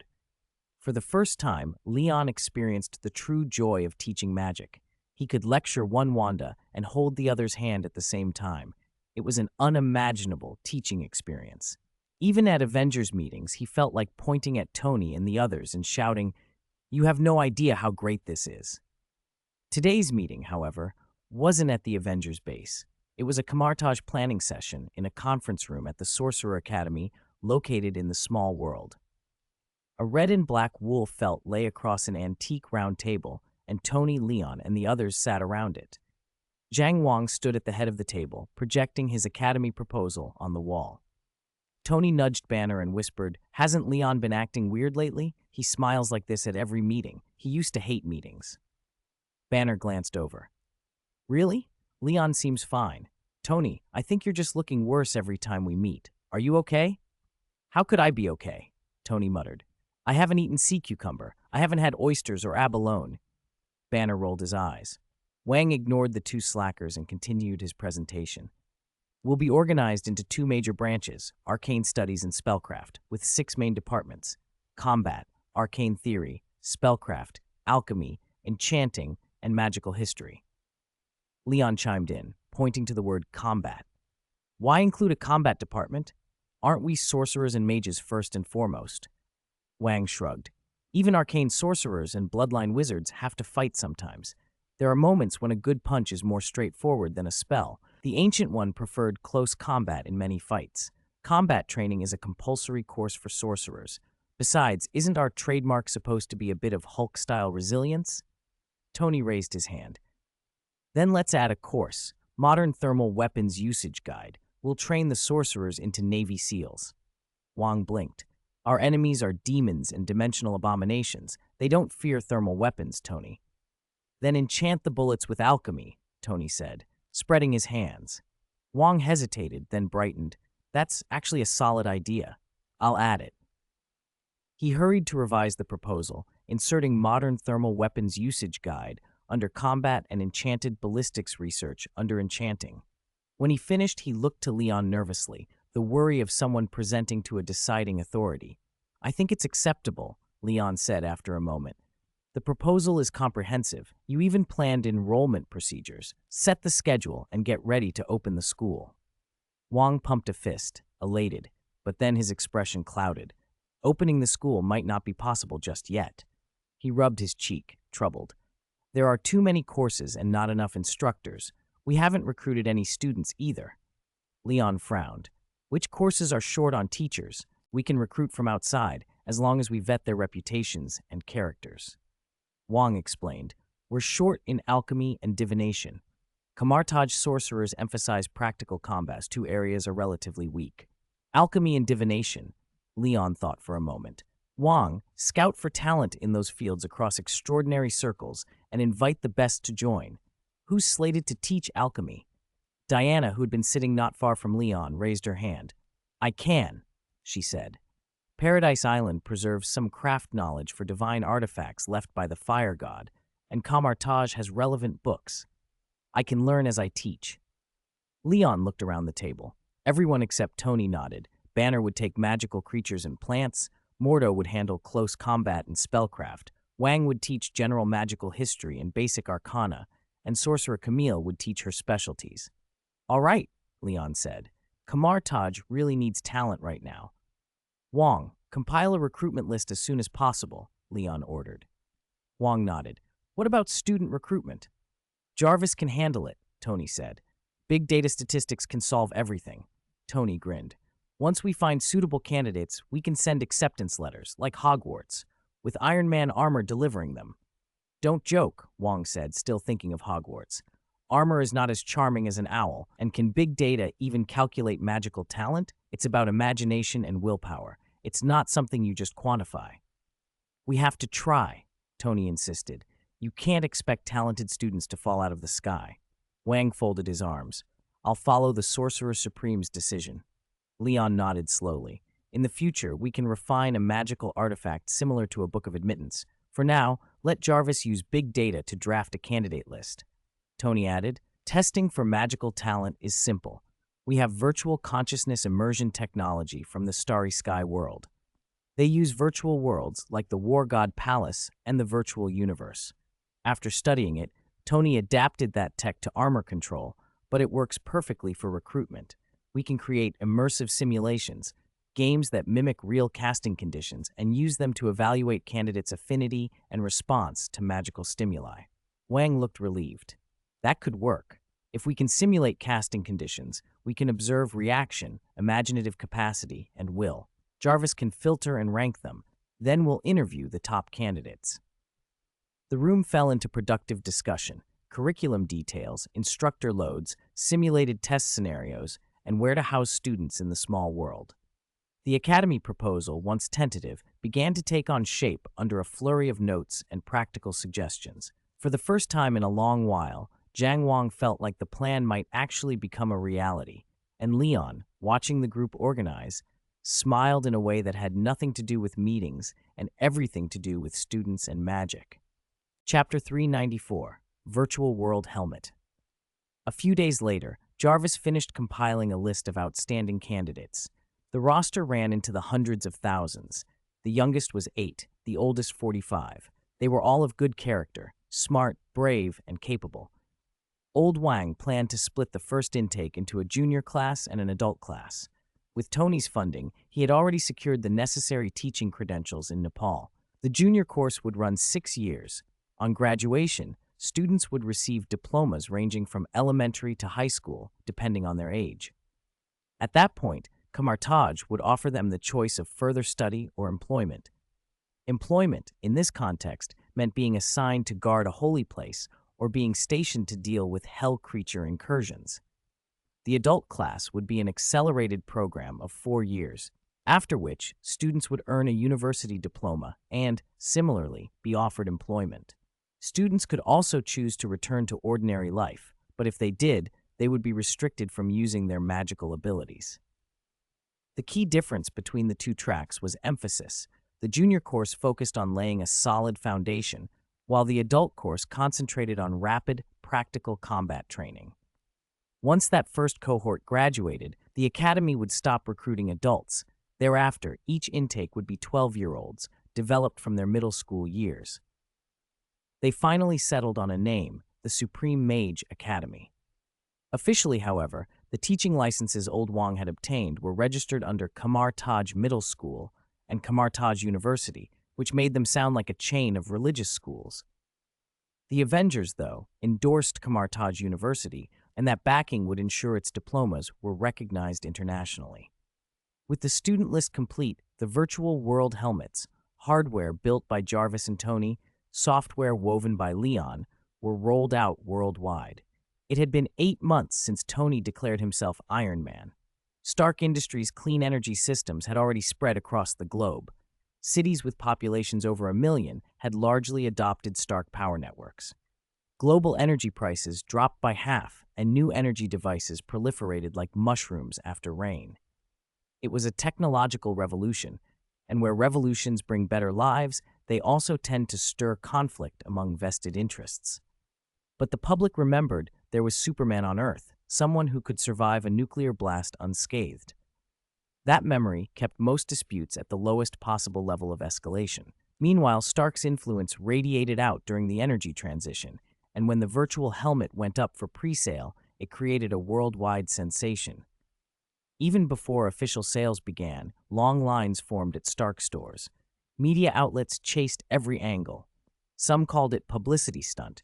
Virtual reality devices had been on the market less than 3 years, and a fully realized virtual world sounded like a castle in the air. Others treated Tony like a modern Watt who could be expected to pull miracles out of thin air. Online debates grew heated. Die-hard Superman fans insisted Tony must have gotten Kryptonian technology from Superman to create this. Their opponents shot back with remarks like, "Go dream with your Kryptonian dad." Casual fans were confused. Our Superman is an Earthling, right? Not the comics Kryptonian. Wasn't that mentioned in Iron Man and Superman Origins? Then there were the cultists. Superman is omnipotent. Tony got his permission to be creative. Tell me your address, and I'll send you something. At the peak of the frenzy, Stark Industries announced they would give away 200,000 helmets worldwide as a goodwill gesture. The announcement silenced many of the loudest skeptics, at least long enough for them to rush to the official account and leave comments to enter the lottery. The giveaway was said to be random, but in practice, only tens of thousands would be won by the public. Most of the helmets were reserved for candidates on Jarvis's list. The recipients were scattered across the globe: East Asia, the Middle East, Africa, Europe, the distribution as random as could be. Afghanistan was one of the places that received a shipment. The wooden door of the Mazari family house was suddenly pushed open, and Shafika, a ponytailed girl, barreled in shouting, "Mom, I won! I won at the store!" She leaped up and down, brandishing the slip of paper.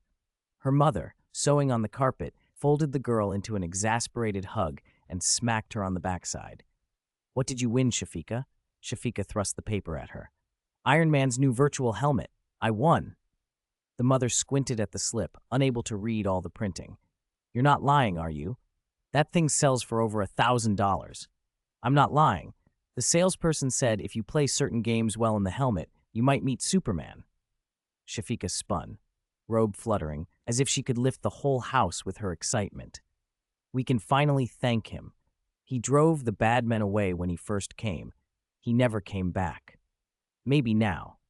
The Mazari family had been saved by Superman on his first appearance. The mother had originally insisted they sell any prize like this to help the family, but for a heartbeat she was silent. "When your father comes back tonight, we'll talk about it." That evening, after the father returned from work with the eldest daughter and heard the story, he put down his chopsticks and ruffled Shafika's head. "All right, let's try. Whether we see Superman again depends on you."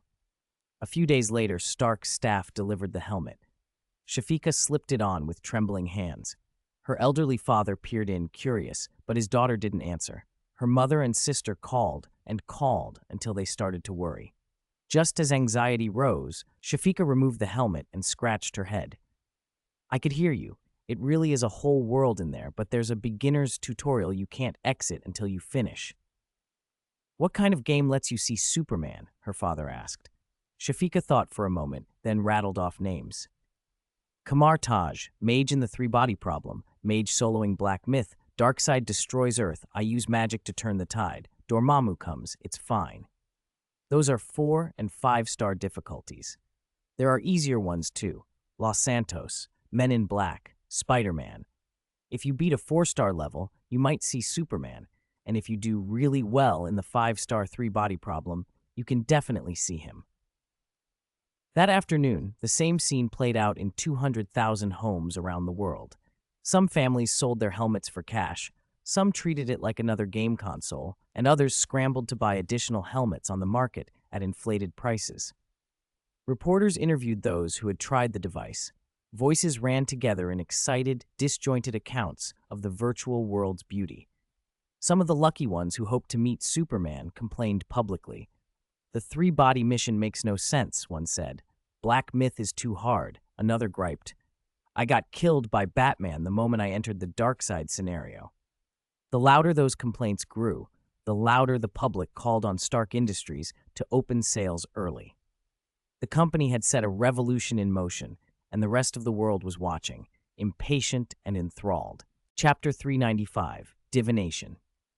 While the world was going wild over virtual reality headsets, Revered Lion and Wong arrived in New Jersey. They were here to recruit teachers for the academy. As one of the oldest and most prestigious extraordinary forces on Earth, Kamartaj also had exceptionally good intelligence. It took Wang only 2 days to put together a shortlist. Since they only needed instructors for potionology and divination, Revered Lion picked 2 names from the list from memory. He also blacked out one name, Agatha, and told Wang to avoid her. Agatha was a blight on the witch community, unpredictable, uninhibited, utterly self-centered. Her power, though, was terrifying. She could absorb all the magic of anyone who launched an energy attack against her. Revered Lion had heard in his previous life that in Season 3 of the What If series, a parallel universe Agatha even drained the power of Celestials like Tiamat and Arisham the Judge. If someone like that ever entered Kamartaj, Lion suspected it wouldn't be long before the sorcerers were reduced to dried husks. "Is this the place?" Wang asked. They stood in front of a dilapidated shop on a rundown street. The block was deserted. The cars parked along the curb were thick with dust. Whoever ran a business here either dealt in shady matters or was a fool. Wang checked his notebook and then glanced at the shop window sign. Some letters were missing, but the word once read, "Psychic." "This is the place," he said. They pushed the door open. A brass wind chime jingled crisply. Inside, the shop had a strong medieval European feel. Strange talismans hung from earthen yellow walls. Display cabinets hugged the room, each filled with white candles of varying heights, all lit. In the center sat a divination table with a crystal ball. Wang muttered, "I suddenly remember Trelawney's divination class. This feels even more mysterious than her office." Revered Lion surveyed the room. "It looks more like a gypsy witch's stronghold, one of those old shamans who sold herbal fixes for stomachache."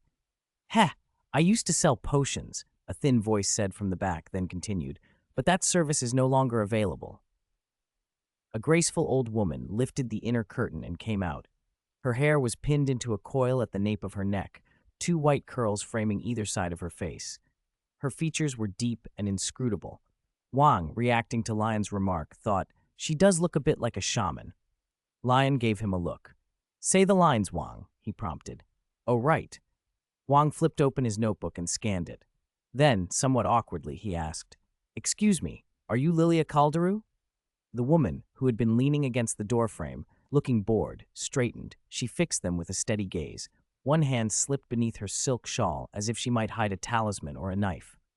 "Who are you?" "Cough," Wang said, clearing his throat.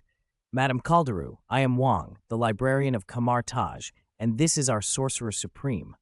"Kamartaj?" The word seemed to startle her. She pulled her hand out from under the shawl and raised both palms in a gesture of surrender. Wait, I haven't... No, I've never had anything to do with hell, nor with other dimensions, sirs. I am a good witch." Wang opened his mouth to reassure her. "Of course you are. The archives show nearly 450 years of record. You've never done anything wrong. We're here to..." She interrupted him mid-sentence. "Look closely. The wolf symbolizes wildness and aggression. When this anomaly appears in divination, where am I?" The nervous woman, who had been holding up her hands, shifted immediately into another tone, measured and teacher-like, as if switching from one role to another. For a moment, it was like watching someone suffer a sudden mental split. Then she spoke in the calm, undulating cadence of a class lecture. "Oh, Revered Lion? Revered Lion, good day!" Lilia brightened at the name and bowed quickly. Revered Lion stepped forward with a smile and extended his right hand. "It seems we really found the right person this time." Lilia's face lit with recognition, and she reached to shake his hand. The smile froze as soon as she touched him. A flicker of confusion crossed her eyes. Master, are you trying to arrest me?" she asked, laughing awkwardly, as if she had lost her place in a script. "No." Revered Lion kept hold of her hand and shook it firmly. "Congratulations, you've been hired by the Supreme Mage Academy, Lilia."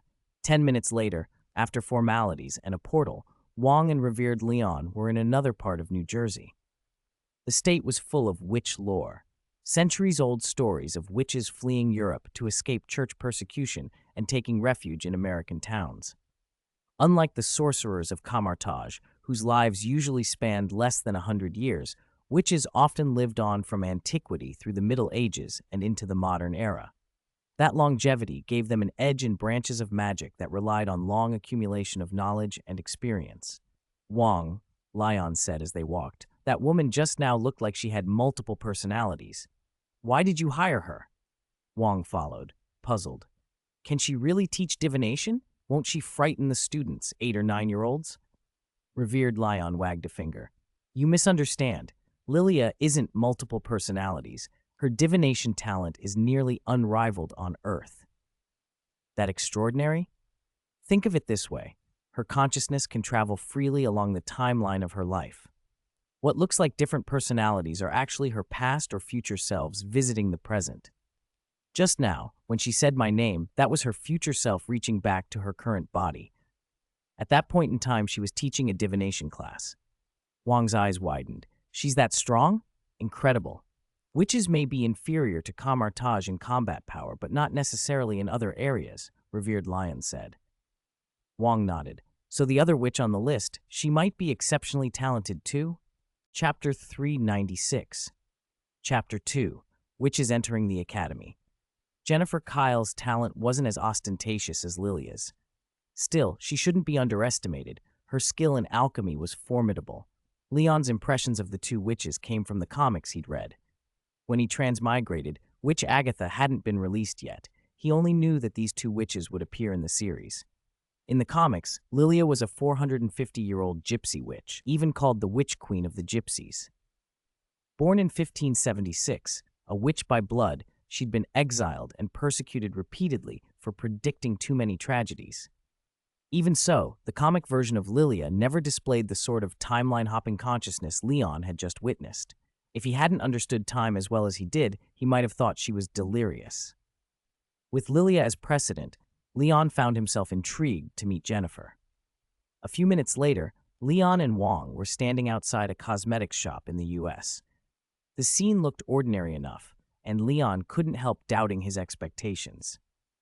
In the movie universe, Jennifer had been a bald black woman working behind a counter, with a nose ring and a worn look about her. This was the alchemist favored by Dr. Strange? Really? Let's go in, Leon said, and they pushed open the door. Jennifer greeted them with the practiced smile of someone who could sell ice to Eskimos. Even while pitching beauty products to two strangers, she spoke vividly, energetically, and with the easy charm of a teacher. Leon mentally checked off one thing. She was eloquent enough to be an instructor. Every third sentence seemed to be a sales pitch until Wong finally disclosed their purpose. We're here to invite you to join the Mage Academy, Wong said. But before that, we need to see a demonstration of your ability. Wong added conversationally, think of it like an interview. Wait, why are you crying? At first, Jennifer looked puzzled, then her smile collapsed. When she realized these two were from Kamartaj and that one of them was the Sorcerer Supreme, her composure shattered. She went still, tears streaming down her face like someone who'd found her flock after a long exile. Kamartaj, she whispered. My magic, it's been gone for ages. Her voice broke. It was taken by Agatha. Would you still want to be a witch without magic? Can we help you get it back? Wong asked gently. Getting your old magic back might be difficult, Wong admitted, but Kamartaj has bloodline potions that can generate new magic. How would you feel about that? Jennifer's lips trembled. Yes, of course. Please, please let me join the academy. That's why we're here, but first we need to assess your level, specifically your alchemy. They sat down and ran through a rapid question-and-answer assessment. Wong discovered quickly and, to his surprise, that Jennifer more than lived up to the title of Alchemy Master. He glanced at Leon, asking with his eyes whether she should be hired. Leon felt a twinge of disappointment. The cinematic Jennifer was too far removed from the comic version he remembered. But Lilia's earlier display had raised his hopes. Your level is sufficient to be the Academy's alchemy teacher, Jennifer, Wong said. Leon extended his hand. But you need to project the image of a teacher. Can you accept that? Jennifer shook his hand with a visible tremor. Of course, I'll do whatever it takes. Then, as if to prove it, she began removing her jewelry, nose ring, rings, bracelets, and wiped off her makeup. Leon and Wong exchanged a look and shrugged. The teacher recruitment process concluded successfully. In the small world, Wong escorted Lilia and Jennifer and showed them everything the place held. Leon, the Sorcerer Supreme aside, had already gone home to bask in the sun. The two witches stood on the head of a giant dragon, awestruck. Contracts had been signed under the witness of the Vishanti, each committed for a century. If Leon hadn't intervened, they'd likely have signed for even longer. Master Wong, Lilia said nervously as she clutched at the dragon's saddle, "You said these dragons are mounts for students, but there don't seem to be enough." Wong pointed. "Master Banner is still training the others. Look, over there." As they drew closer, they could hear it, pained wails and the reverberating impacts of something enormous being thrown about. A hulking green figure was grappling with a dragon's head, tossing it and being tossed in turn. The dragon whimpered like a trapped animal, only to be snatched and wrestled more. Hundreds of giant dragons circled, neither daring to attack nor to flee. When the green figure grew bored, the other dragons pushed a single unlucky one forward. It stepped out and immediately tried to curry favor with pitiful noises. Then the green figure grabbed it by the head and started roughhousing. All around, the dragons covered their faces with wings, unable to watch. Perched on a nearby tree was a slender man in a green robe, clenching his fists and cheering. "That's it, keep going." Lilia and Jennifer watched, mouths agape. This was Kamartaj?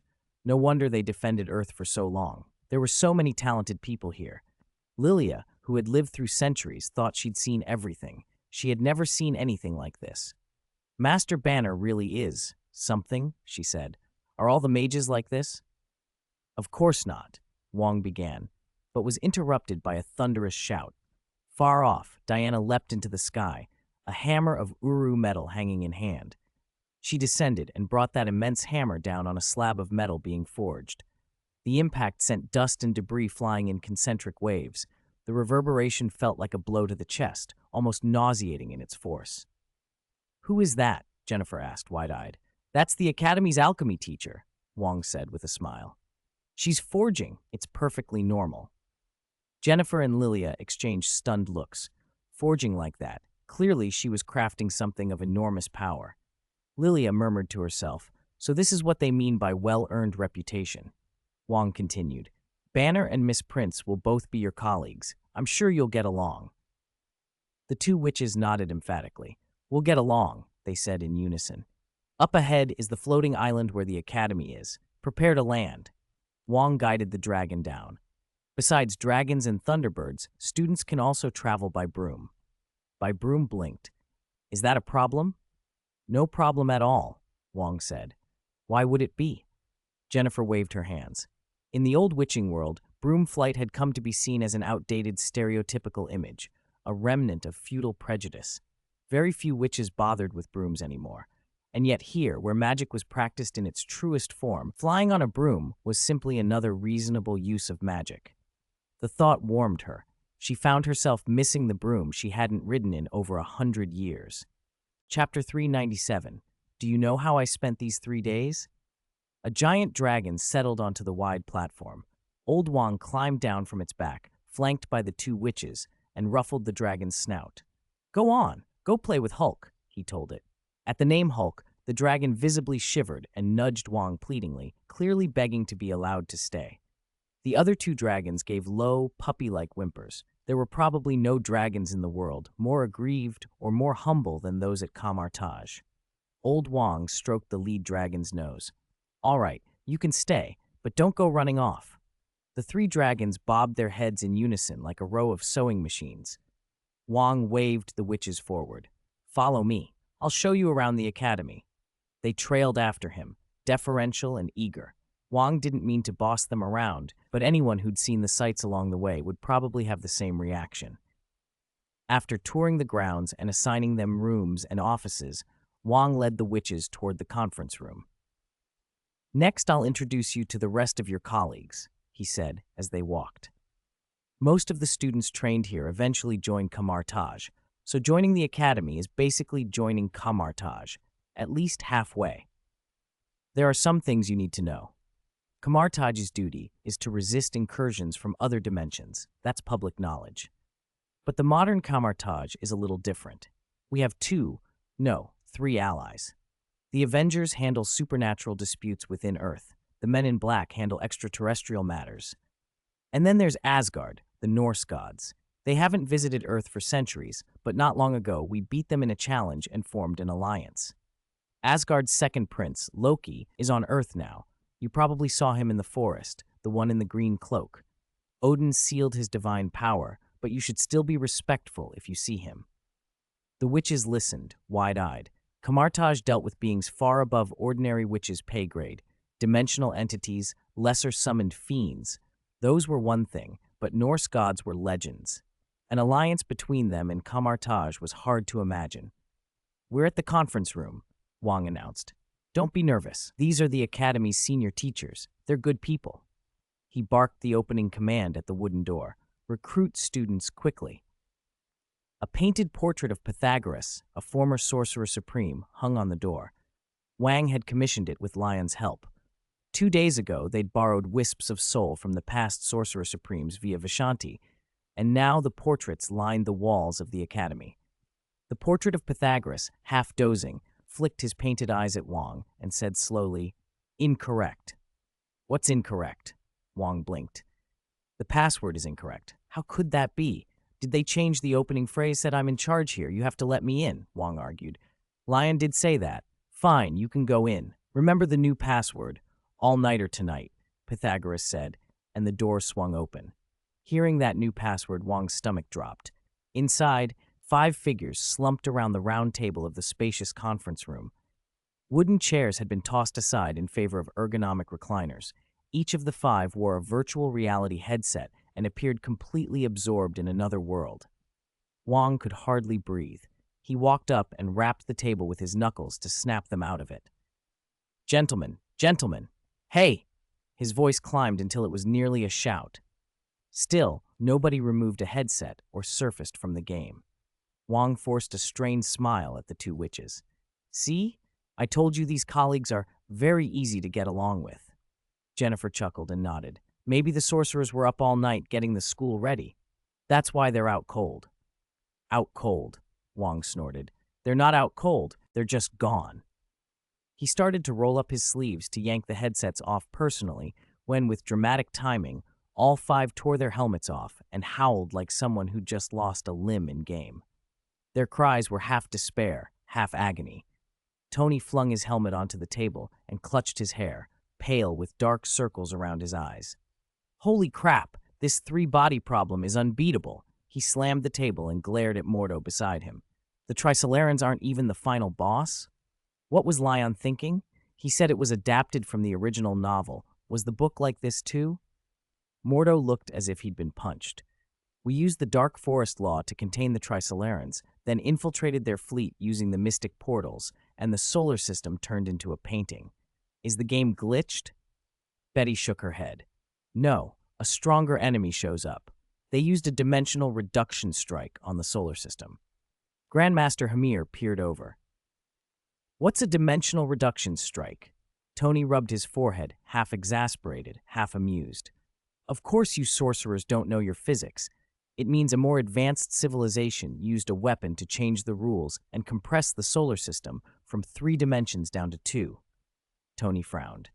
"After learning about the Dark Forest Law, I thought this game's setting was huge, but I didn't expect the scale to be like this." Wang, standing there, was completely baffled. Stop! Did you lot stay up all night playing online games?" He jabbed a finger at the witches. "Do you know how I spent the last 3 days? I've been in charge of recruiting teachers, checking intelligence, drawing up lists. I haven't slept properly in 2 or 3 nights. And you, 7 of you, were supposed to be handling recruitment, and you were holed up here playing games, and you changed the door password to all-nighter tonight?" Wang felt the academy was doomed. This staff seemed cobbled together at random. Tony spread his hands defensively. "Calm down, Wang. Actually, we were preparing for recruitment. Since we're using games for recruitment, we need to experience and evaluate the game's difficulty and reliability, right? The first game we tried was the 3-body problem. We spent 3 days and only uncovered a corner of what the game really is. Considering how hard it is, I suspect Lon doesn't actually intend to recruit at all. Or he plans to recruit Odin, the Ancient One, or some other super being. Is it really that exaggerated?" Wang asked skeptically. If you don't believe me, try it yourself. Tony spun, pulled 3 helmets from a box, and tossed them to Wang and the 2 women. Those 2 over there, the old lady and the trendy one, they're the new instructors? You 2 come with us. The 2 women had only just arrived and already picked up nicknames. Still, they and Wang took the helmets, full of doubt, and dragged over some wooden chairs to sit. Before they put the helmets on, Tony rattled off instructions. Okay, we've got 8 people. In the online mode of the 3-body problem, you can replace any character in the story. So, Wang, you'll be Luoji.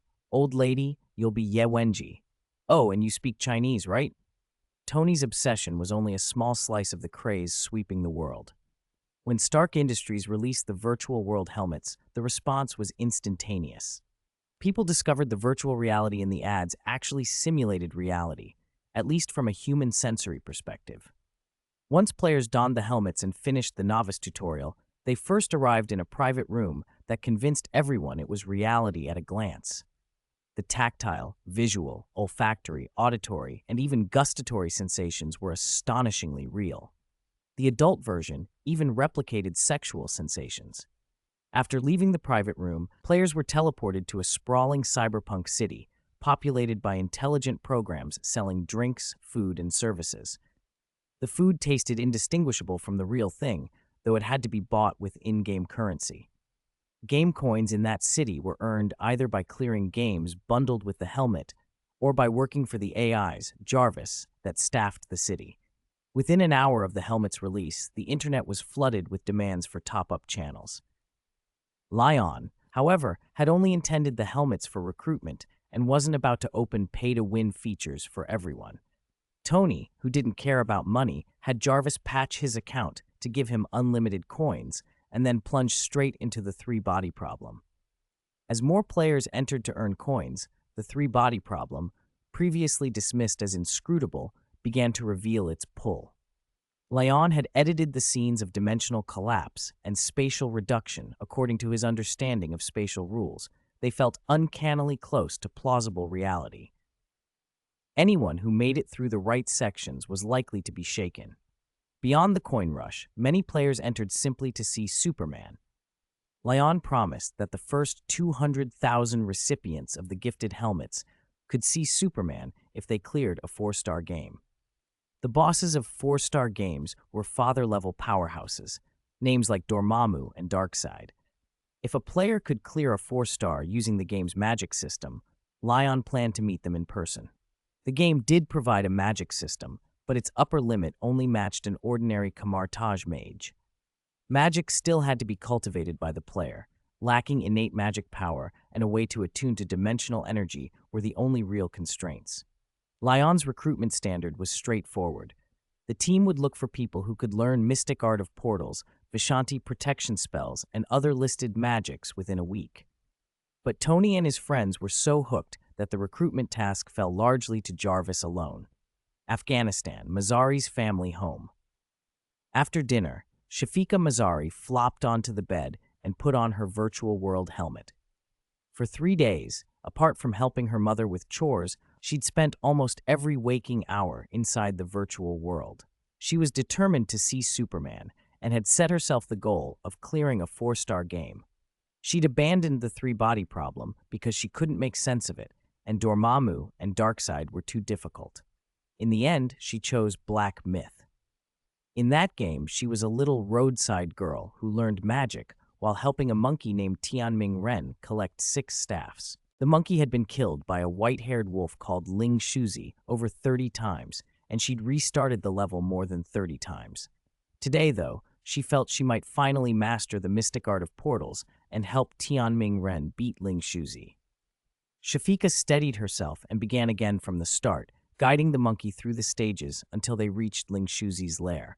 She called, "Monkey, wait for me." The silent monkey stepped aside, clutching his staff. Shafika inhaled, calmed her racing hands, and began to trace circles in the air. She followed the prompts precisely, concentrating on opening a door to where she wanted to send the monkey. Portal magic was difficult. She'd been practicing it for 3 days. When she moved her fingers, tiny golden sparks flickered in the air, a huge improvement over the first 2 days. She practiced for 2.5 hours without stopping. Tianming Ren watched, neither urging nor interfering. Then, at a certain moment, the sporadic sparks thickened. They formed a line, then a circle. On the far side of that ring of sparks opened the passage behind Ling Shuzi. "I did it! I did it!" Shafika shouted, leaping up. "I finally learned the mystic art of portals." After the initial rush, she pointed excitedly toward the portal. "Monkey, go through quietly and walk behind the big white wolf so it won't kill you." The monkey nodded and stepped through with his staff. But as soon as he appeared behind Ling Shuzi, the white wolf in the temple courtyard turned its head. Jarvis's AI wasn't going to allow players to exploit bugs. "Ah, no." Shafika covered her mouth. A few minutes later, the game ended with a game over screen and she returned to her small virtual room, feeling deflated. Even learning the mystic art of portals isn't enough. How can I win? Is Ling Shuzi really the strongest boss? She sat on the bed, hands cradling her head, puzzled. Then her helmet chimed. A system message? She opened the message and read, bewildered. "Dear player Shafika, congratulations on learning the mystic art of portals in just 3 days. We are very pleased to invite you to join the Supreme Mage Academy.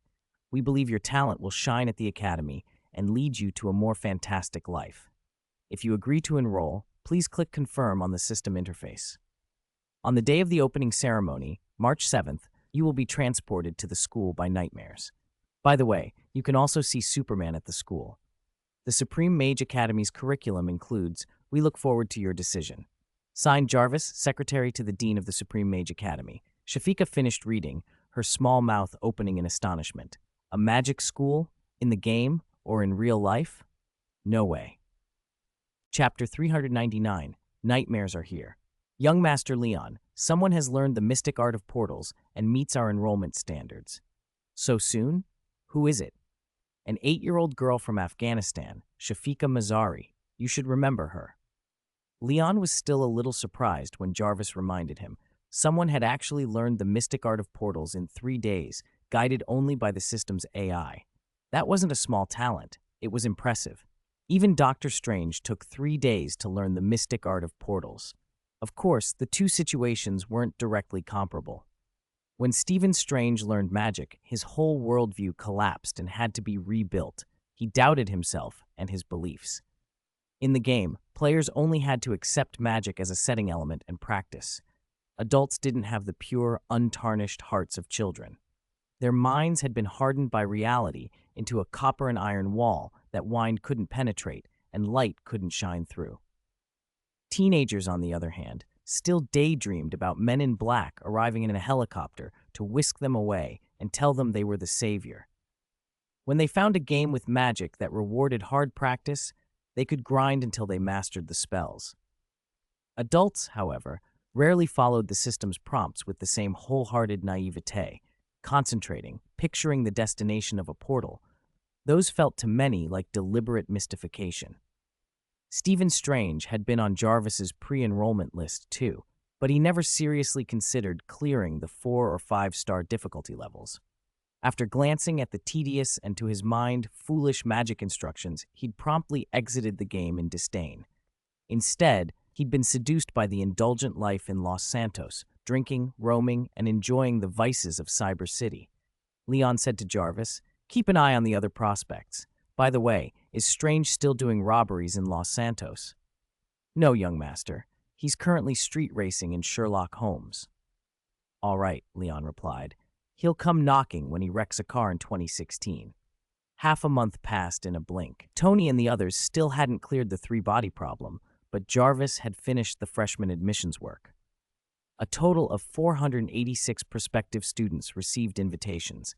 345 signed the electronic agreement and enrolled, an admission number that the system treated as extraordinarily selective. Stephen Strange's name was not among them. This gifted magician was already hopelessly addicted to street racing and petty crime. Today, March 7th, was the official opening day of the Supreme Mage Academy. That morning, the Mazari household woke early. Shafika's father and sister stayed home from work. Her mother dressed Shafika in a new robe reserved for celebrations. In their small adobe house, the family waited together. equal parts excited and nervous for the nightmare mentioned in the admission notice to arrive.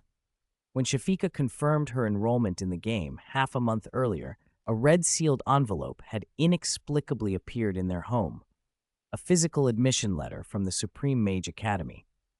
According to her parents, who were chatting after dinner when it happened, the letter had simply materialized before them. They took it as a blessing. The admission letter also said the Academy's principal was the Superman they'd been longing for. There wasn't much to hesitate about. Whatever else, letting Shafika go to the Academy was better than letting her grow up in the cramped adobe house. A magic academy sounded noble and mysterious. Palaces, grand halls, exquisite food. The Mazzaris left their door wide open, ready to welcome the nightmare from the Academy at any moment. As the sunlight's shadow at the doorway shortened and morning slid toward afternoon, Shafika's father couldn't stop pacing. Didn't the admission notice say when this Mr. Nightmare would pick you up? His worn leather shoes came to a stop. Shafika shook her head.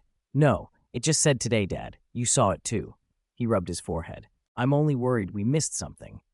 Silence returned quickly. They had even prepared a relatively fine lunch to honor the nightmare's visit. Now, with no arrival, the food had grown cold. They had no appetite. Shafika sat on a small stool, propping her chin in her hands, staring at the doorway, hoping for a head in a tall hat to appear. Time crawled. Then from outside, a leisurely clip-clop of hooves sounded, approaching and growing clearer. The whole family stood up at once, eyes fixed on the doorway. Neighbors kept donkeys and cattle. Such crisp, pleasant hoofbeats could only belong to Mr. Nightmare from the Academy. Listen to those hooves. How noble, each step as if treading on clouds. Mr. Mazzari straightened his faded tie and smoothed the old suit he'd put on for the occasion, smoothed his wife's hair and his daughter's too. The family stood together like a posed photograph, waiting. The hoofbeats drew closer and stopped at the threshold. A pitch-black head peered in.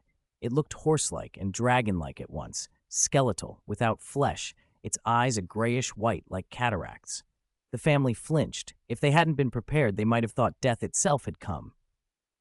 Mr. Nightmare? Is this Mr. Nightmare? Mr. Mazzari asked cautiously, patting his daughter's hand. The creature tilted its head, as if looking them over, then clopped into the room. It had a horse-like body, but there was no blood or meat, only shriveled black skin stretched tight over bone. Between its pronounced shoulder blades were a pair of bat-like wings. Once it entered, it took up most of the cramped space. There was no rider, only a saddle fastened to its back. A note was attached to the saddle, and a small bag hung from it. Where is Mr. Nightmare? There's a note, Mrs. Mazzari said. Even standing still, the nightmare radiated an odd, eerie presence. Brave little Shafika scurried forward, took the note, and read aloud. Dear Miss Mazzari, please straddle the nightmare's back. Hold its neck tightly, and it will safely deliver you to the first stop on your journey to the Academy, Kamar Taj. Shafika blinked, turned toward the creature, her brown curls bobbing, and pointed excitedly. Dad, that's Mr. Nightmare! After a brief, awkward pause, Shafika continued reading the note. The small satchel strapped to the horse's back contained the Supreme Mage Academy's latest communication device, a thumb-sized square crystal provided by the Academy, and a set of pre-prepared mage robes. The note also outlined tuition, tens of thousands of US dollars per year. But it reassured them not to worry. Tuition could be settled at the end of the academic year. Students who worked part-time for the Academy, helping Jennifer refine potions, for example, could save at least $20,000 a year on top of covering tuition. An Academy Excellence Scholarship paid a one-time sum of $100,000. The Dean's Scholarship started at $1 million. The note framed the high tuition as a kind of disciplinary measure. Those who didn't study or participate in practical training would be penalized with fines running into the tens of thousands. The family's emotions swung wildly.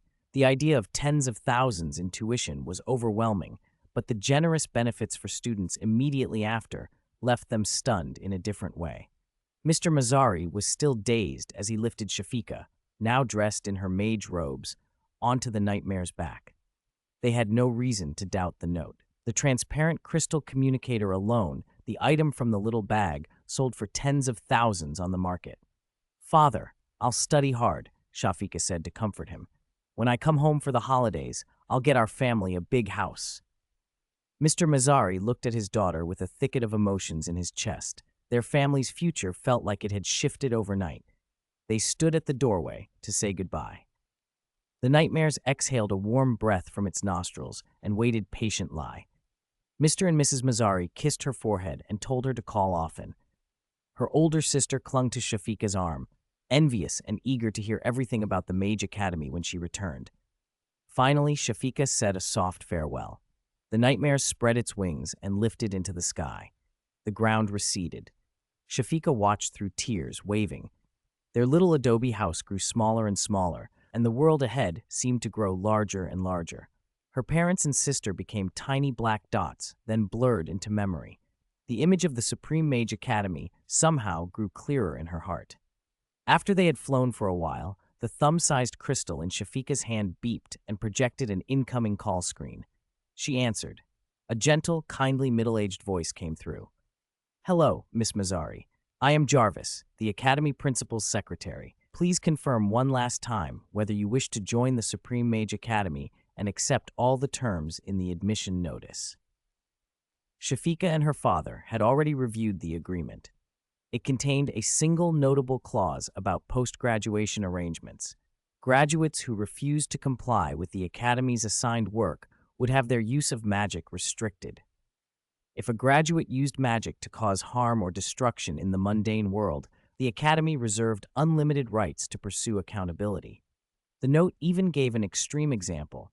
If a graduate summoned Dormammu to Earth, the Academy would send that student to the Dark Dimension. "I confirm," Shafika said firmly. As the words left her lips, she almost imagined a parchment dissolving into motes of light.